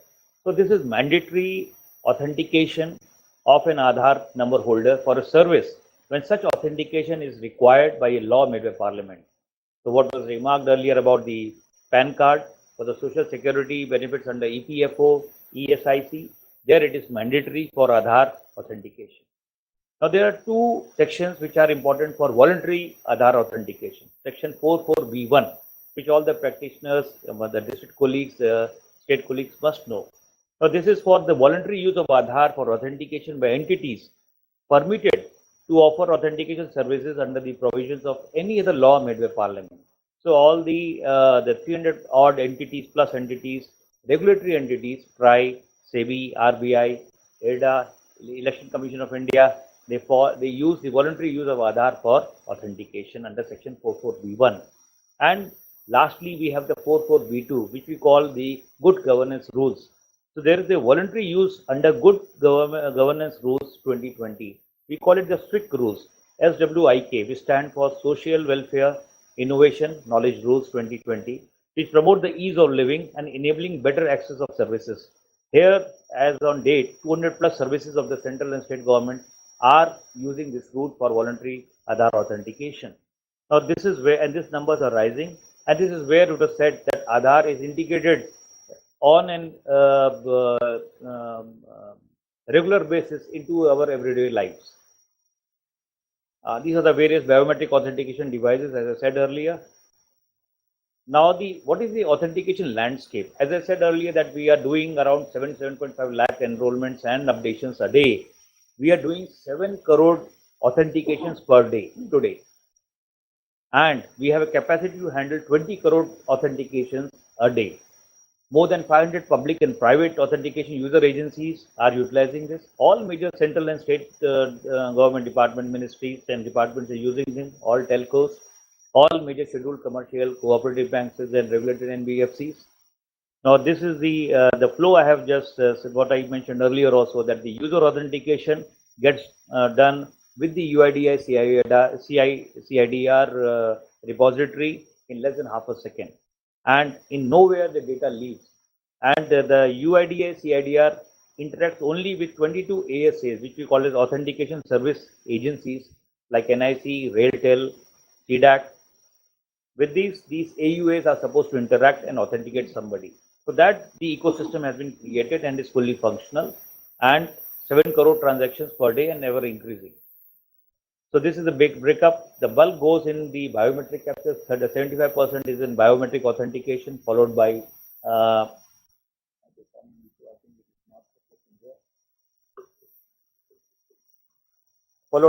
it is the OTP based, and then iris, and then face auth is there.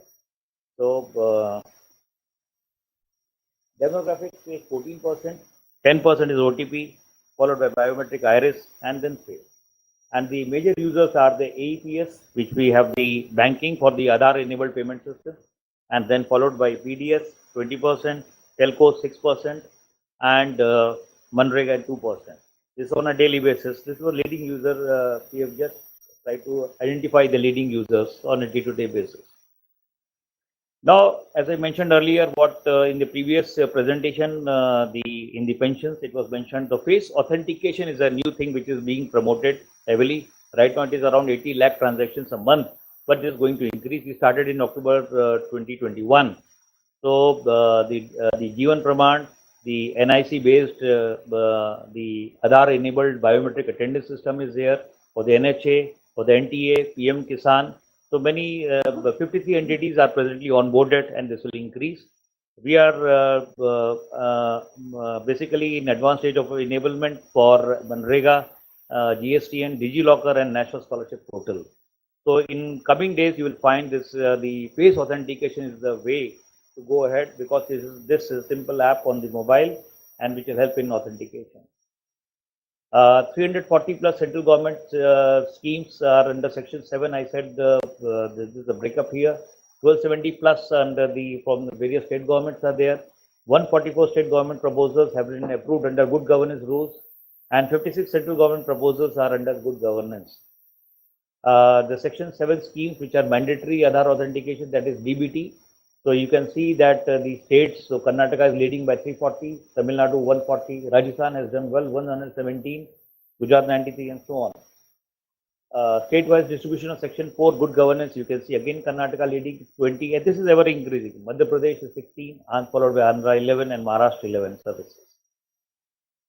So to name a few of them, so there are many, but I just try to call out the main ones. So what was earlier said about single sign-on. So single sign-on platform for one-stop multiple services, like Rajasthan is using Raj SSO is there. Same in Maharashtra, in Aple Sarkar, in Punjab and Himachal also. Karnataka is doing. So recruitment purposes, for use of student achievement tracking system, for pensioners, for seed growing farmer registration, for biometric attendance, for the renewal of building and other construction workers registration, for the migration certificate, and providing monetary and other benefits to the beneficiaries. These are services which we are offering using this good governance rule. For the registered marriages, for the digitization of family registers, organ transplant, social protection delivery platform, land property registration, pensioners life certificate, so on and so forth.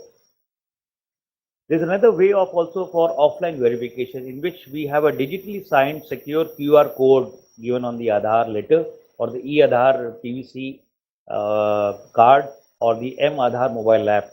And this QR code can be scanned based on the UIDA's QR code scanner application, which is freely available in all app stores. So this is very handy for hotel registration, for airport check-in, for even when a landlord lets out his premises to a tenant. So there are multiple usages, and there are no, it is only for instant verification in offline mode. The authentication charges also have been, you see, for government entities, absolutely it is free of cost. There is no charge for yes-no authentication or e-KYC. For private entities, for yes-no it is 50 paisa per transaction. And for e-KYC, it is 1 rupee for telecom verification, and for other entities, including banks, it is 3 rupees. Offline verification has no charge.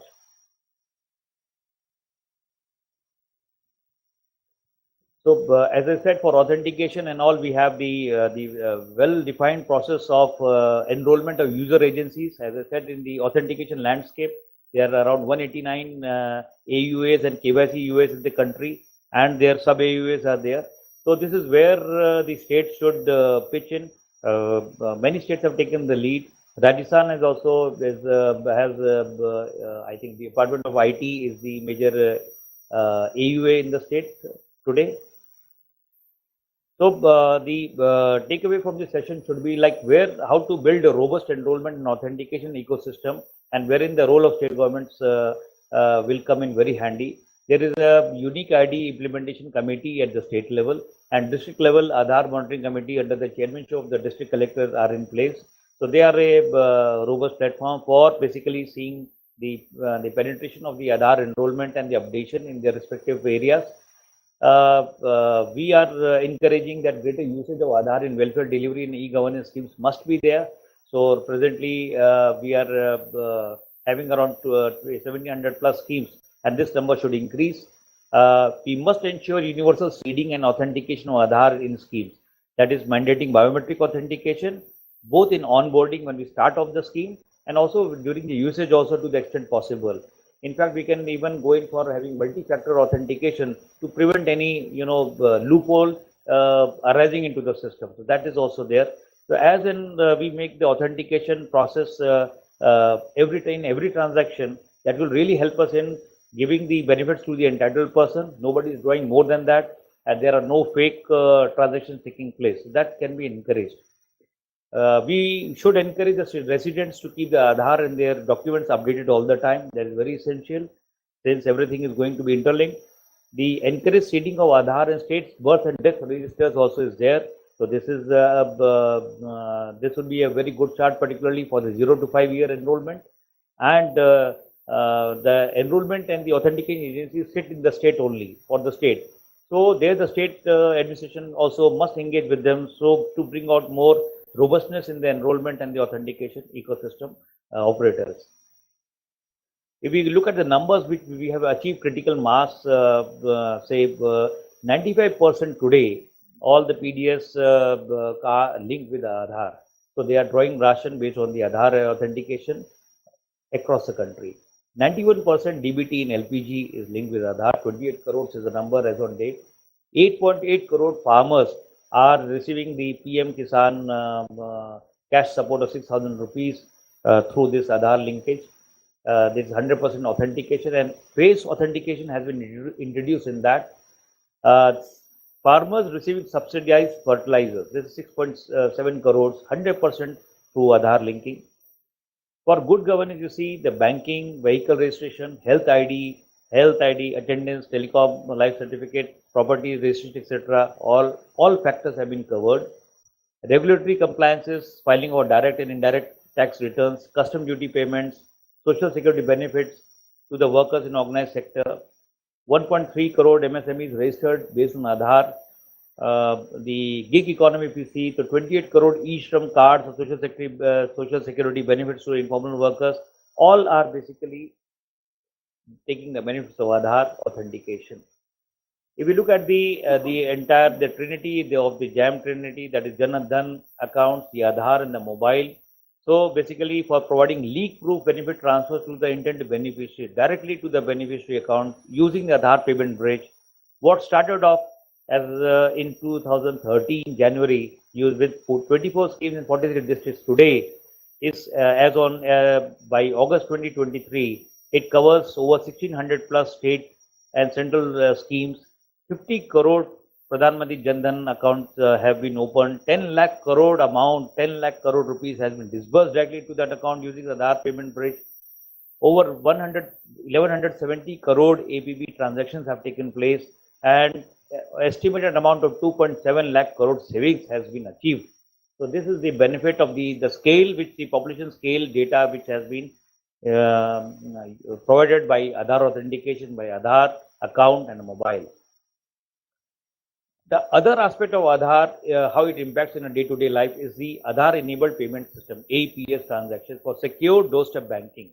So basic banking transactions, particularly withdrawal of money, even deposit, fund transfer using micro ATMs, So 120 plus banks are onboarded as on date, and every month we are doing around 20 to 30 crore successful transactions across 46 lakhs transacting micro ATMs.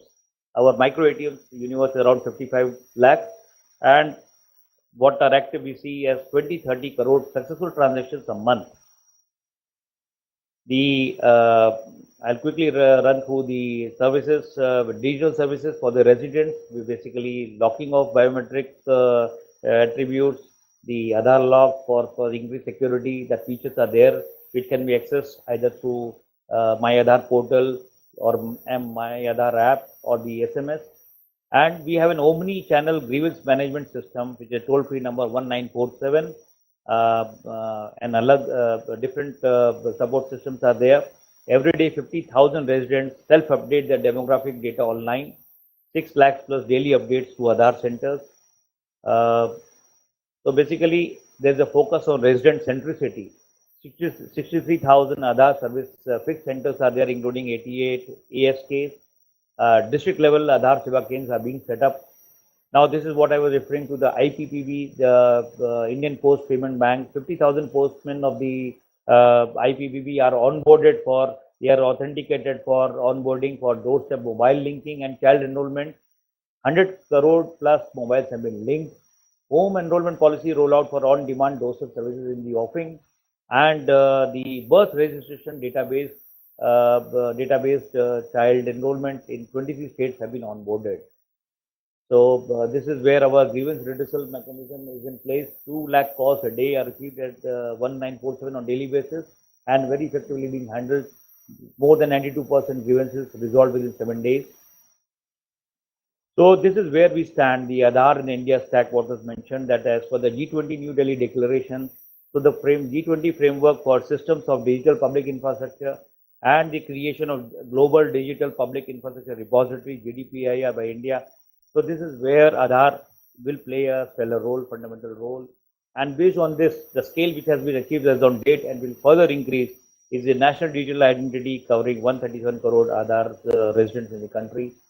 100% adult enrollment, 2.3 crore transactions 230 crore transactions per month, more than that for authentication. What the session chair was alluding to was the UPI digital payments, which are upwards of 700 crore transactions per month. The CoWIN, 110 crore registrations. The DigiLocker, which has 20 crore users, it is using the online and the offline verification using Aadhaar. The K-12 education, the Diksha app, which is 520 crore digital learning sessions. The GEM portal, which has 50 lakh sellers. The Umang platform for all government services under one mobile app, 5.6 crore registrations so far. And eSanjeevani for national telemedicine services, that is 15 crore patients served using this. This is Aadhaar, and the way it will spawn the population scale apps and benefits to the citizens is phenomenal. Thank you.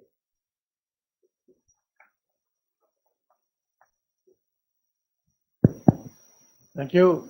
Just a beginning. We just saw a brief presentation about a briefest of the scheme, which has changed the universe in India. In fact, technology-driven government is not a new thing now. Now you can't think anything without technology, and I must compliment you. In fact, had UIDAI been a publicly listed company, it would have been at par with Apple today in terms of market capitalization. This is what a digital public good is all about. Government of India is not doing its digital goods using big text. The way we are using the Google map for searching somebody's location. Aadhaar, has it been publicly listed? Had they been charging for each authentication? They could have been minting billions each year, and it could not have been people were suspecting that itna paisa kharch karke kya milega. There were a lot of doubts on this, and all the doubts have been put to rest. In fact, Aadhaar is just a beginning. ONDC is coming, AA is coming, account aggregator is coming, and we are going for a total digital revamp. Many more things will come, friends. It's just a tip of an iceberg. Let me request Mr. Mishra to take us through NSEDA.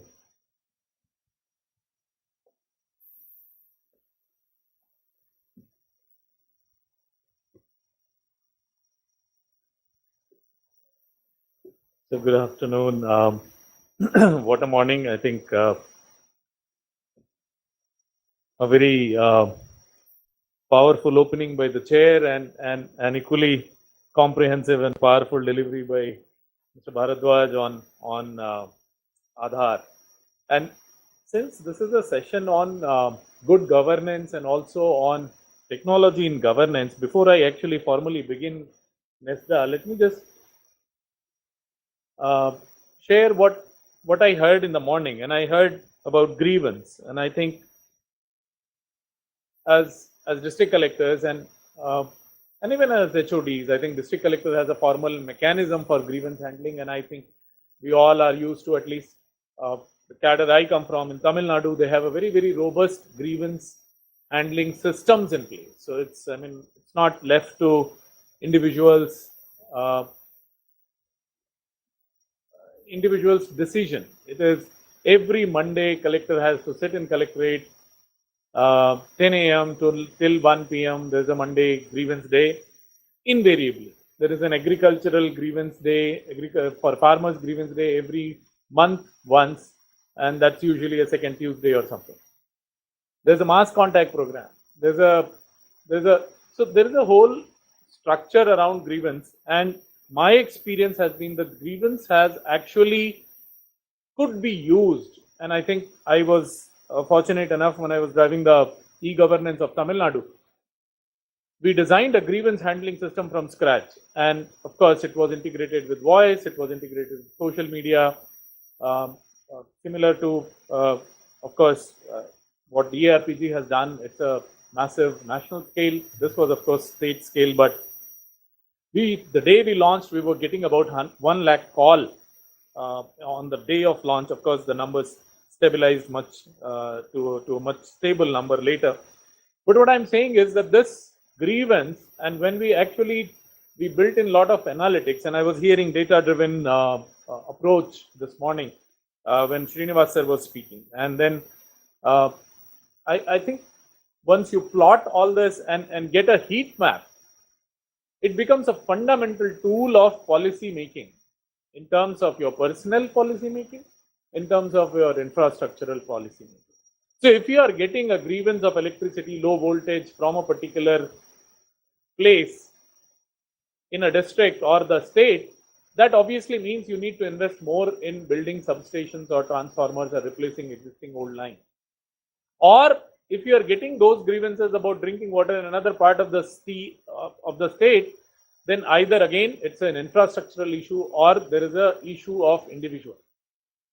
And many a time in the districts, I realized that whenever a good tahsildar went to a problematic area, the grievances came down. Whenever we had a person who was not so efficient, it just jumped up. So I think data, grievance, analytics, artificial intelligence, and I saw blockchain this morning, and that's another fascinating technology, and I'll touch upon it as we go along. Our chair was saying we have to move from line to online, and I think a lot of states have to move from. Now they are trying to move, and based on DPI, which is digital public infrastructure, stuff like Aadhaar and stuff like UPI, stuff like DigiLocker. So line to online to no line. I think the time has come for all of us to move into predictive governance, which I think Mr. Tripathi was also, he referred to. Why do I have to, so every death, at least every birth, every death, in most of the states, get captured very faithfully. And once I have a birth registered in the system, why can't I create a trigger for the parent that your daughter is now 5 years old, go get her enrolled in the Aadhaar system? Why can't I trigger that? In fact, all the states have this Janani Suraksha Yojana or an equivalent. And the moment the pregnancy is reported, I think that's the time the system should start triggering a chain of events for the parents. Immunization, folic acid test, iron deficiency test, and distribution of the monetary benefit, of course. And as the birth happens, as the child grows, in fact, there was a very interesting AI application because, of course, India has a big challenge of stunted growth and low child birth weight.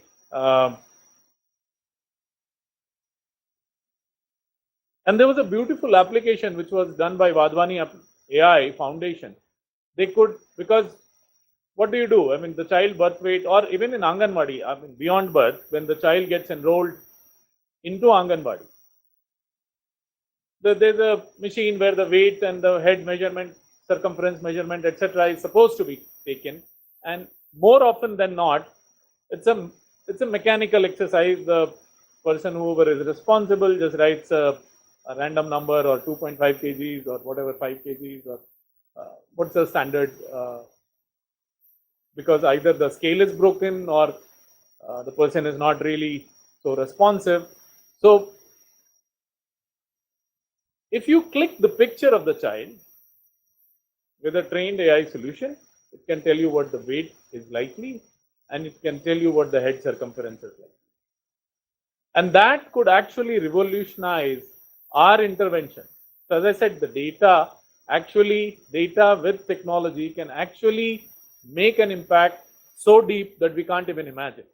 So from predictive governance, proactive governance, use of technology, but at the end of all this is human empathy. I think no technology, no scaling, no AI, no blockchain can actually solve for lack of or presence of human empathy. And I think at the end of there is a brilliant lecture by Yuval Noah Harari in World Economic Forum in 2019, and I think I would encourage everybody to watch it. It's a 40-minute. What is going to happen in this world of data and AI? And one of the very powerful statements he makes, and I think our chair also mentioned, is it's not, so a lot of apprehensions are there. The AI is going to take away my job, self-driving cars, self-driving cargo, self-driving ships now. IBM has partnered, and I think there's a ship which has sailed almost quite a bit of around the oceans on its own. So jobs being taken away is one big concern everywhere. Every forum of AI you talk to, you interact with people, that is one concern. But actually what Yuval Noah Harari says is that it's not about, the worry is not about becoming loss of jobs, because you can always retrain people. What is a challenge is that you will become irrelevant. So irrelevance is a real challenge posed by these technologies, and that's where human empathy is so important in our administration, in our public service delivery. And I think NESDA is one powerful way of assessing that and somehow providing a benchmarking, saying that this is where we need to go to. And in government, one of my seniors used to say, what is not measured does not get done. Very simple.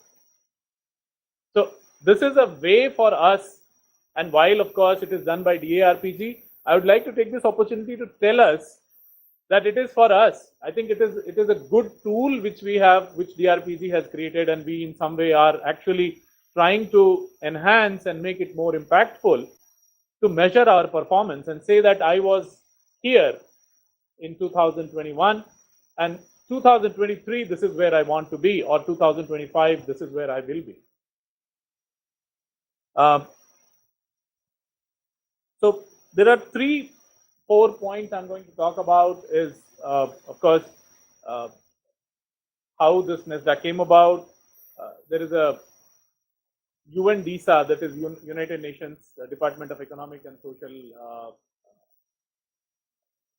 They have e-governance development index, and NESDA is kind of modeled upon that. Of course, minus certain variations, and I'll talk about them. And then how did we create this entire framework, and what is it which we are, as I said, if you don't measure your progress today, you will be not sure whether you are progressing or you are regressing. So this is important for all of us administrators. So this is what e-governance development index measures. Obviously, I think there's no point in preaching to the choir, because we all understand digital technology actually packs a lot of potential for service delivery in today's times. And when you're talking about population scale things, it's extremely important. 10 minutes. I'll close it, sir. It's only 5 to 7 slides presentation. So presentation is quite short.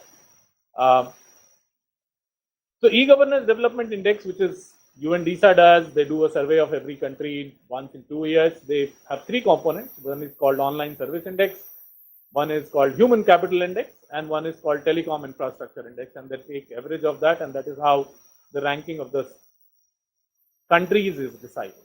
Out of which OSI is what forms part of, and we have, I mean, I personally have a difference of opinion of including HCI and TII. And if you look at TII, some of the components is very weird. So I think OSI is where we are targeting in NESDA, and that's the right focus. This is further drill down into it. How does the UNDSA measure e-governance development index? The bottom 2 parts, of course, are not forming part of NESDA.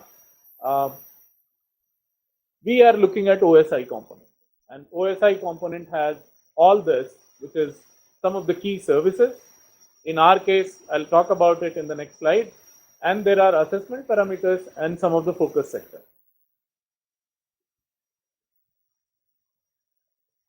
So NESDA has, this is, as I said, this is the objective.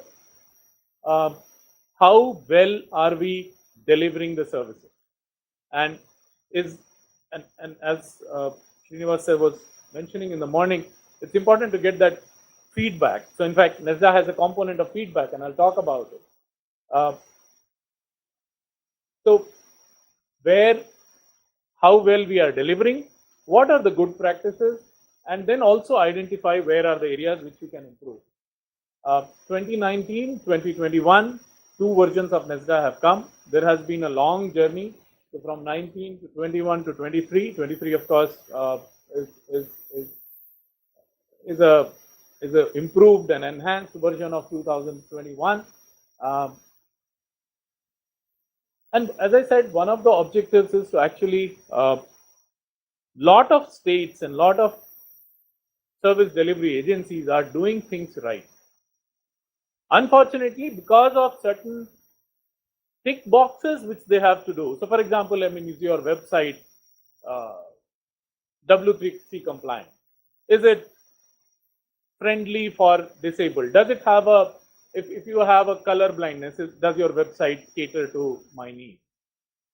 So while there is a good system of public service delivery, but there are parameters which make it more inclusive and impactful. So that's the fundamental principle. Of course, as I said, there are focus sectors, then we have services, and then there is an assessment paradigm. So 2019, we had 6 focus sectors. So finance, labor, employment, education, local government, social welfare, and environment. Incidentally, social welfare, in the first version to second version, we added home security, which is all your online FIRs and missing person reports, etc. So 6 focus sectors in 19, 7 focus sector in 2021, where tourism was added. And this year, which we are doing at present, is we have added public grievances also, as I think I said in the beginning, and I think Mr. Srinivas was talking about it. This is a barometer of your actual progress if your grievance handling is good. And then there are 7 assessment parameters, which is accessibility, content availability, ease of use, information security, service delivery, etc. From this 7, we have increased to 10 this year, and we have added 3 very important parameters, which is use of emerging technology. So, morning there was a talk about blockchain, generative AI. Generative AI has potential truly to transform the way we interact or work with the government. And this is, I don't know how many of you have been experimenting with ChatGPT. ChatGPT has got integrated with video, text, and image. So you take a picture. If I just take a picture of this screen and feed it into ChatGPT, and I can ask it to write an HTML code which will produce exactly the same thing. If you take a picture of a product or a farm produce, or it will tell you how to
years of age.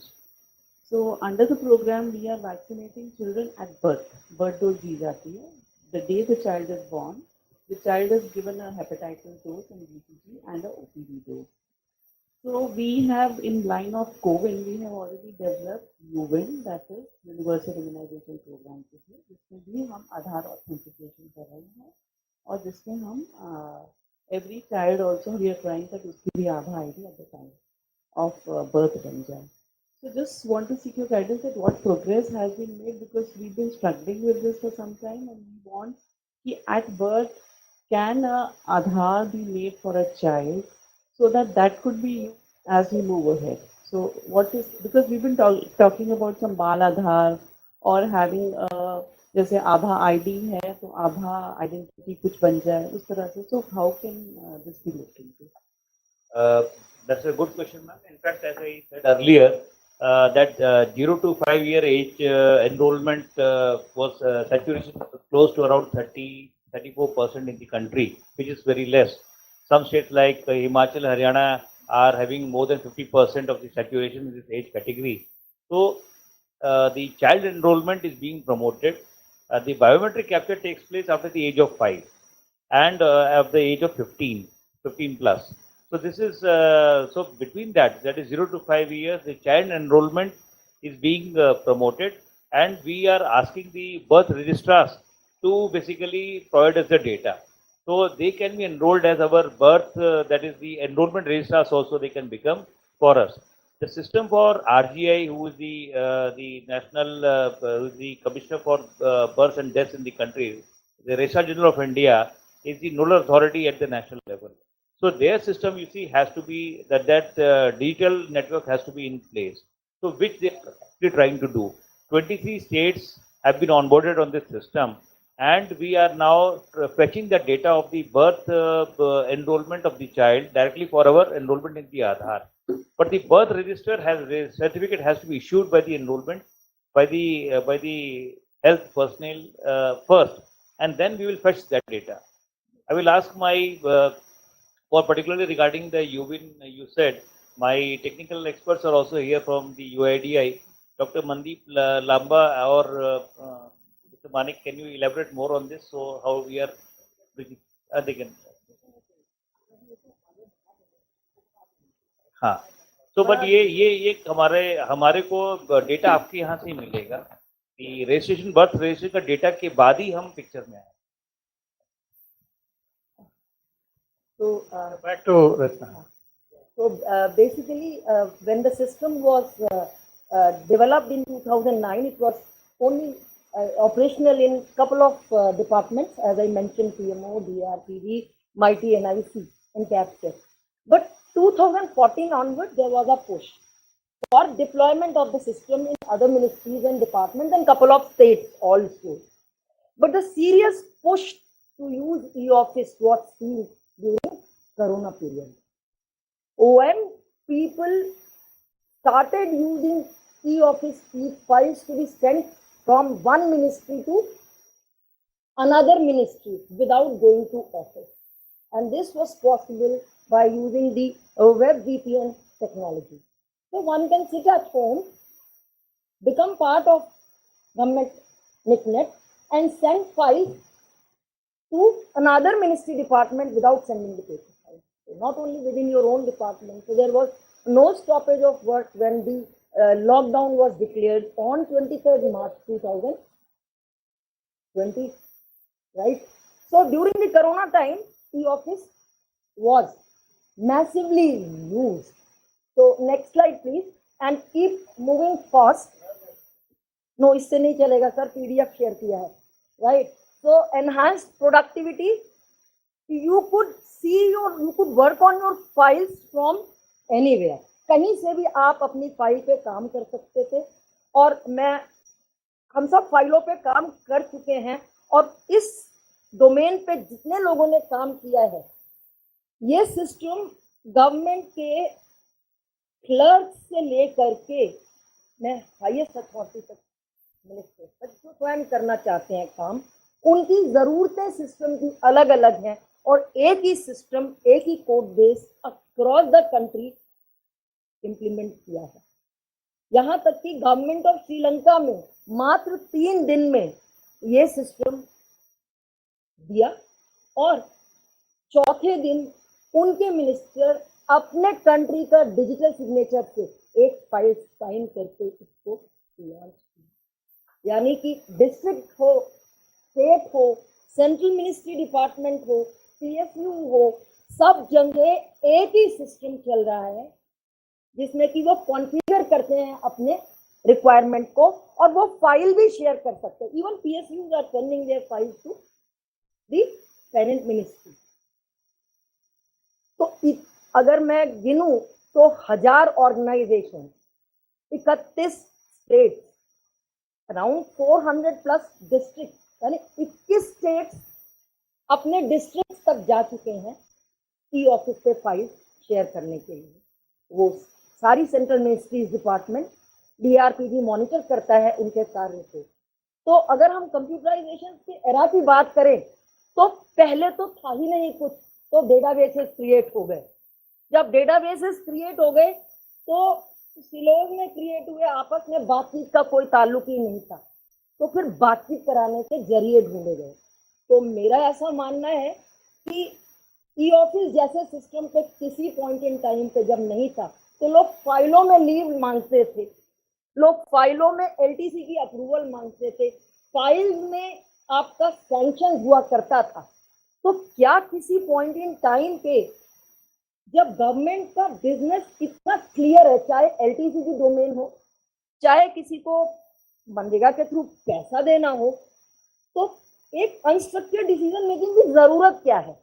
आज कोई leave file में नहीं apply करता, कोई LTC के लिए file पे नहीं आता। गवर्नमेंट का जो बिजनेस है एकदम क्लियर लिस्टेड है। तो क्या हम स्ट्रक्चर्ड अप्रूवल बाहर निकाल सकते हैं फाइल से? तो मैं ऐसा सोचती हूँ, शायद कभी मेरे जीवन काल में तो नहीं, कि फाइलिंग समाप्त हो, कि कोई प्लीज डिस्कस फाइल पे ना लिखे, है पूरा लिखा है, पूरा केस बना है। और मैंने बहुत बार पूछा भी लोगों से, क्या बाहर में विदेशों में भी ग्रीन शीट और ऐसे ही चलता है डॉक्यूमेंट, यहाँ पे लिखा जाता है भाई discuss the matter, put up the file again. तो जो central secretariat manual of office procedure है उसके तहत ये सिस्टम बना। लोगों का ऐसा मानना कुछ तो बीपीआर होना ही चाहिए, तो बीपीआर के नाम पे जो हुआ, तो अब लोग फाइल क्लोज ही नहीं करते हैं। तो all I can say is that, मैं प्रेजेंटेशन छोड़ दूंगी यहाँ। फाइल का सिस्टम तो हम सब जो लोग यूज कर रहे हैं ई ऑफिस वो जानते हैं। राजस्थान में, गुजरात में और उड़ीसा में, छत्तीसगढ़ में और झारखंड में ई ऑफिस नहीं चलता है सेक्रेटेरिएट में। तो यदि आपकी कोई दरकार है सिस्टम पे, क्योंकि मेरे पास टाइम अधिक नहीं है, तो मैं आपको सिस्टम, जो मेरे इसके सिस्टम की जो स्लाइड्स हैं उसमें ई ऑफिस का एक वॉक थ्रू भी है, क्योंकि ये स्टेट में यूज नहीं होता है। तो मेरी बहुत इच्छा थी कि मैं ये दिखा सकती, पर समय का अभाव है और मुझे सेशन चेयर कह रहे हैं कि मैं थोड़ा सा इसको कट डाउन करूं। तो बस मेरी प्रेजेंटेशन क्विकली रन थ्रू कर दें, तेजी से चला दें। यदि कोई डाउट हो तो मैं आपसे डिस्कस करूंगी। हर आदमी की दरकार अलग है, एक क्लर्क अलग तरीके से लिखता है, एक सेक्रेटरी अलग तरीके से लिखता है, तो सिस्टम तो एक ही है कि नोटिंग में लिखना है। तो जो रिक्वायरमेंट्स मेरे पास आती हैं, ऐसा लोगों का मानना है कि एक प्रोडक्ट है, बदली नहीं जाती, ऐसा नहीं है। 2017 में मेजर रिवैम्प सिस्टम बन के आया। ये एक जर्नी है कि हम कभी टाइपराइटर पर लिखा करते थे, उसके बाद हमने कंप्यूटर को रिप्लेस कर दिया, मतलब टाइपराइटर को रिप्लेस करके कंप्यूटर पे नोट टाइप करने पर कुछ हिस्ट्री नहीं था। तत्पश्चात आपका जो लास्ट है कि सिस्टम आया और अब आप फाइल भेज रहे हैं। तो बेसिकली प्रोसेस तो मैं डिटेल कर ही चुकी हूँ कि एक पेपर आता है सिस्टम में, वो पेपर को डायरी किया जाता है और उसको जब डायरी करते हैं तो important parameters are to be provided कि वो लेटर किससे आया है, उसका सब्जेक्ट क्या है, एक्सेट्रा एक्सेट्रा।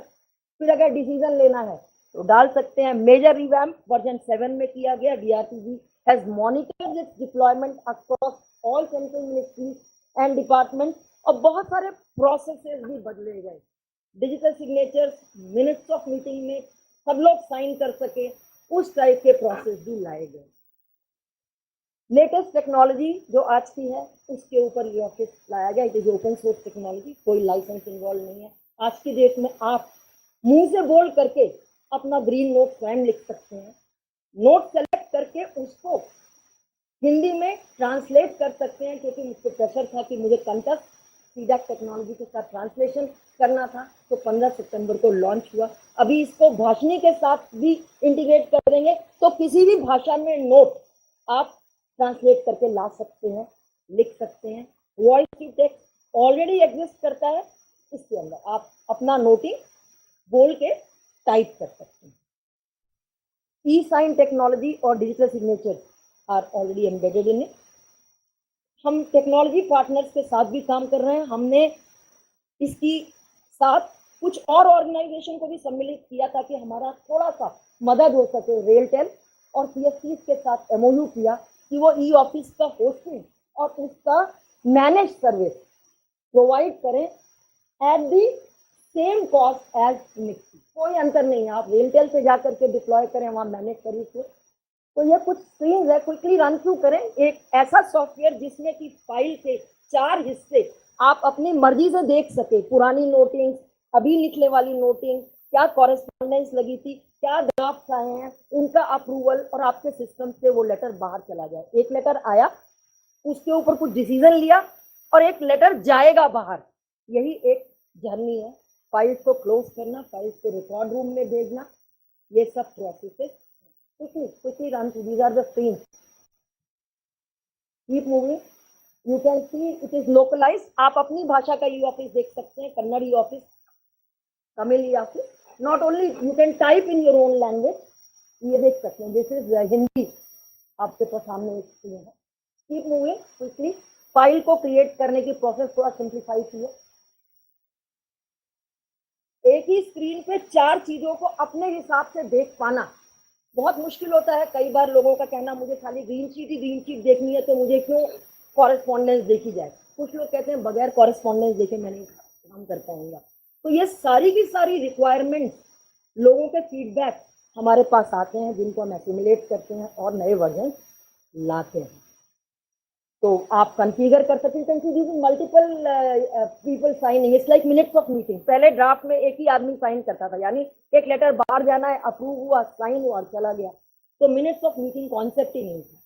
तो अब एक ड्राफ्ट पे multiple people can sign one by one and this becomes these are the use cases. Context sensitive menu. तो ई ऑफिस पे लोगों की जो चेंज रिक्वेस्ट आती हैं, हम उनको एसिमुलेट करते हैं। जहाँ पे प्रोसेस लेवल रिक्वायरमेंट आती है, वहाँ डीआरपीवी इज द गाइडिंग फैक्टर। वो हमें उस प्रोसेस के विषय में बताता है कैसे बनेगी, और हम अकॉर्डिंगली उसको सिस्टम में लाके वर्जन लेके आते हैं। Please continue fast.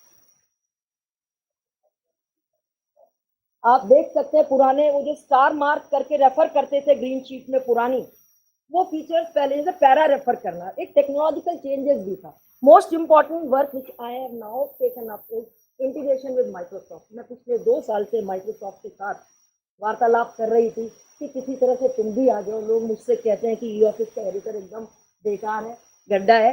तो मैं कहती थी भाई माइक्रोसॉफ्ट मानता ही नहीं है। अब माइक्रोसॉफ्ट ने आ करके पहल की है, तो होपफुली हम इस इंटीग्रेशन को कंप्लीट करेंगे ई ऑफिस में। आप चाहेंगे तो माइक्रोसॉफ्ट वर्ड में काम कर पाएंगे। कंटिन्यू।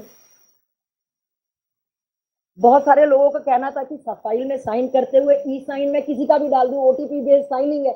तो इसके अंदर रजिस्ट्रेशन ही लेके आ गए कि आप कहें खुद को कि मैं सो एंड सो हूं, और एक बार आपने कह दिया पहली बार, तो हमें यूआईडीआई ने इसमें बहुत मदद किया कि 12 डिजिट का दोबारा पूरा देना ना पड़े, तो पिन क्रिएट करने की परमिशन ई ऑफिस के लिए। Now you type your PIN which is last 3 digit and you will be able to sign. वो कंसेंट वन सब अपने आप ऑटो चेक होती है, अब आपको टिक भी नहीं करना है कंसेंट को।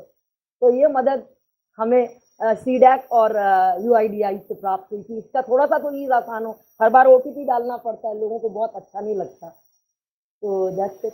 आगे चलिए, आगे चलते जाइए। मैंने ये कुछ अपकमिंग फीचर्स हैं जिनके विषय में हम सोचते हैं कि हम लेकर के आएंगे अगले वर्जन में। पीछे इतना आगे पीछे जाइए। हाँ, ये वाला कि multilingual Bhashini platform for working in any language, integration with Microsoft Word editor subject to support from Microsoft 2-3 दिन पहले ही मिलके गए हैं और अग्री किए हैं, दे देंगे तो हम इसे इंकॉर्पोरेट कर देंगे। और ऑल्टरनेटिव ऑथेंटिकेशन एक बहुत इंपॉर्टेंट चीज है कि क्या एनआईसी ने ई ऑफिस को किसी पर्टिकुलर टेक्नोलॉजी क्लाउड डीएससी ई साइन प्रोवाइडर से बाइंड किया है, एसएसओ से बाइंड किया नहीं। यदि किसी के पास अपना एलडैप है, अपना एसएसओ है, अपना डेटा सेंटर है, अपना ई साइन प्रोवाइडर है, ई साइन प्रोवाइडर तो सीसीए साइट पे लिस्टेड है, जिससे कहेंगे जिससे चाहेंगे ई ऑफिस इसको चाहेंगे। आज ई ऑफिस AWS में, Telangana government is on AWS, Maharashtra is on ESDA, so it is technology neutral also. You can run it on any cloud platform, any e-sign provider, any DSC, subject to you are complying to the standard. Record room functionality physical file की already exist कर रही थी, ई file के लिए release होगी। Audit module, inter instance receive transfer is another thing. File तो चलती ही है, अब लोगों ने कागज को भी दूसरे मिनिस्ट्री डिपार्टमेंट में भेजने की दरकार रखी है। GUI एनहांसमेंट हर कोई कहता है, हर किसी को एक स्टैटिक पेज जो दिखता है उसमें लोगों के कमेंट होते हैं। आज की डेट में तो स्टैंडर्ड ब्लू कलर है, तो इसको तो जैसे जैसे लोग सजेशन देते हैं हम बदलने का प्रयत्न करते हैं और रिलीजेस में लाते हैं ताकि लोगों का एक्सपीरियंस अच्छा है। AI NML फीचर्स, I told you that translation आ गया है। मैं स्मार्ट नोटिंग की बात कर रही हूँ, हम स्मार्ट नोटिंग भी लाएंगे। I think KMS is your document repository. People can, आपको जो नोटिस बोर्ड वगैरह जो दिखता है, कोई भी डिपार्टमेंट कागज सेंट्रल लोकेशन पे ला सकता है, जो सब शेयर कर सकते हैं permission accept. Next is called part of e office only, तो multilingual support is the portal. इस पोर्टल में एक ही चीज खास थी जो शायद हम बहुत हाईलाइट नहीं करते हैं कि अगर आपके डिपार्टमेंट में बहुत सारी एप्लीकेशन है तो आप स्वयं ही as a user of e office उन एप्लीकेशन को ऑनबोर्ड कर सकते हैं। और ये पोर्टलेट्स हैं, इन पोर्टलेट्स में आप क्या दिखाना चाहते हैं, क्या अलर्ट करना चाहते हैं, ऑल दैट इज ऑटोमेटेड। तो अगर एक सिंगल फेस रखना चाहते हैं, आपकी सारी एप्लीकेशन यहाँ से ऑटोमेटिकली एक्सेस हो जाए और वो एसएसओ पे है, तो केवल एक बार आपने लॉगिन किया, आप सारी एप्लीकेशन स्वयं से एक ही जगह मिल जाएंगे। तो that's why we are calling work from anywhere portal. So next, this slide I just want to spend 2 minutes with your kind permission। जैसा मैंने कहा कि स्ट्रक्चर्ड अप्रूवल सिस्टम बाहर निकलेगा, लेकिन अप्रूवल तो ई फाइल में ही चलेगा। तो आप डिसीजन मेकिंग सिस्टम्स तो आज भी बाहर हैं और फाइल पे अप्रूवल यही होना है। तो थर्ड पार्टी इंटीग्रेशन, यानी आपकी अपनी domain specific decision making application से आप ई फाइल में डॉक्यूमेंट पुश कर सकते हैं, फाइल चला सकते हैं और बाहर कागज भेज सकते हैं। और अपनी डोमेन स्पेसिफिक एप्लीकेशन में कहाँ है वो कागज, ये आप अपनी नेटिव एप्लीकेशन में पता कर सकते हैं। यानी linkages with external system in terms of getting approval from e-office system exist। तो अगर आपके पास थर्ड पार्टी एप्लीकेशन है तो वहां से कोई कागज भेजे और उसमें आप ई फाइल में अप्रूवल लें और वापस कागज बाहर। You can track, that's what is shown. Second is the personal information. यदि आपके पास लार्ज स्टेट है और आपके पास एम्प्लॉय डेटा ऑलरेडी एग्जिस्ट करता है तो ई ऑफिस में बनाने की आवश्यकता नहीं है। केवल एक ही डेटा है जो आपकी नेटिव एप्लीकेशन में नहीं मिलता है। It's like something like file mark to DDGRS, यानी मार्किंग एब्रिविएशन ही केवल नहीं मिलेगा किसी और सिस्टम में जो ई फाइल सिस्टम की दरकार है। तो अगर आपके पास डेटा एग्जिस्ट करता है तो वो डेटा ई ऑफिस इस्तेमाल कर सकता है, और अगर छोटी स्टेट है तो ई ऑफिस डेटा दे भी सकता है और application. This is the current statistics for e office that around 978 distinct organizations are on e-office. Those secretariats, that is Goa and Nagaland, are going to complete. So as I mentioned, 31 state secretariats are on e-office, out of which 21 are, they have gone up to district level. That's why the district level. Thank you so much. CPG ग्राम के विषय में यदि कोई प्रश्न है तो सचिव साहब है, AS साहब है, yeah, it has been covered extensively. Thank you very much, my panelists, dear friends. It has been wonderful to speak to you, and wonderful, you are such a good listener that you have not put any question. It encourages us that how perfect we are in our speaking, how much homework has been done by our speaker that we have made you questionless, but don't be useless, be paperless, be contactless, deal with the people as if they are human. Don't deal with them as if they are customer. जो कि customer तो लिखते हैं अंग्रेजी में but पढ़ते हैं हिंदी में. कष्ट से जो मरे वही customer. Let's change our attitude towards all of them. Thank you, my panelists. Thank you. Thank you very much. And now it's time to present mementos to our celebrated guests on the days. Dr. Preeti Singh Pawar, Joint Director, Administration, to present mementos to Shri S.N. Tripathi, DG IIPA New Delhi, who chaired this session. Memento to Shri Manish Bharadwaj, DDG UIDAI. And now I request Dr. Gul Firdaus to present mementos. Assistant Professor, Public Administration. Mementos to Shri Santosh Mishra, Partner, PwC India. And to Srimati Rachna Srivastav, DDG, NIC, E-Office and CP Grams. And with that, we wind up the second session. Let us now break for a sumptuous lunch and reassemble back in, say, about 30 to 45 minutes. 2 o'clock. Okay. So 2 o'clock, we'll again meet here for the ongoing sessions. Thank you so much.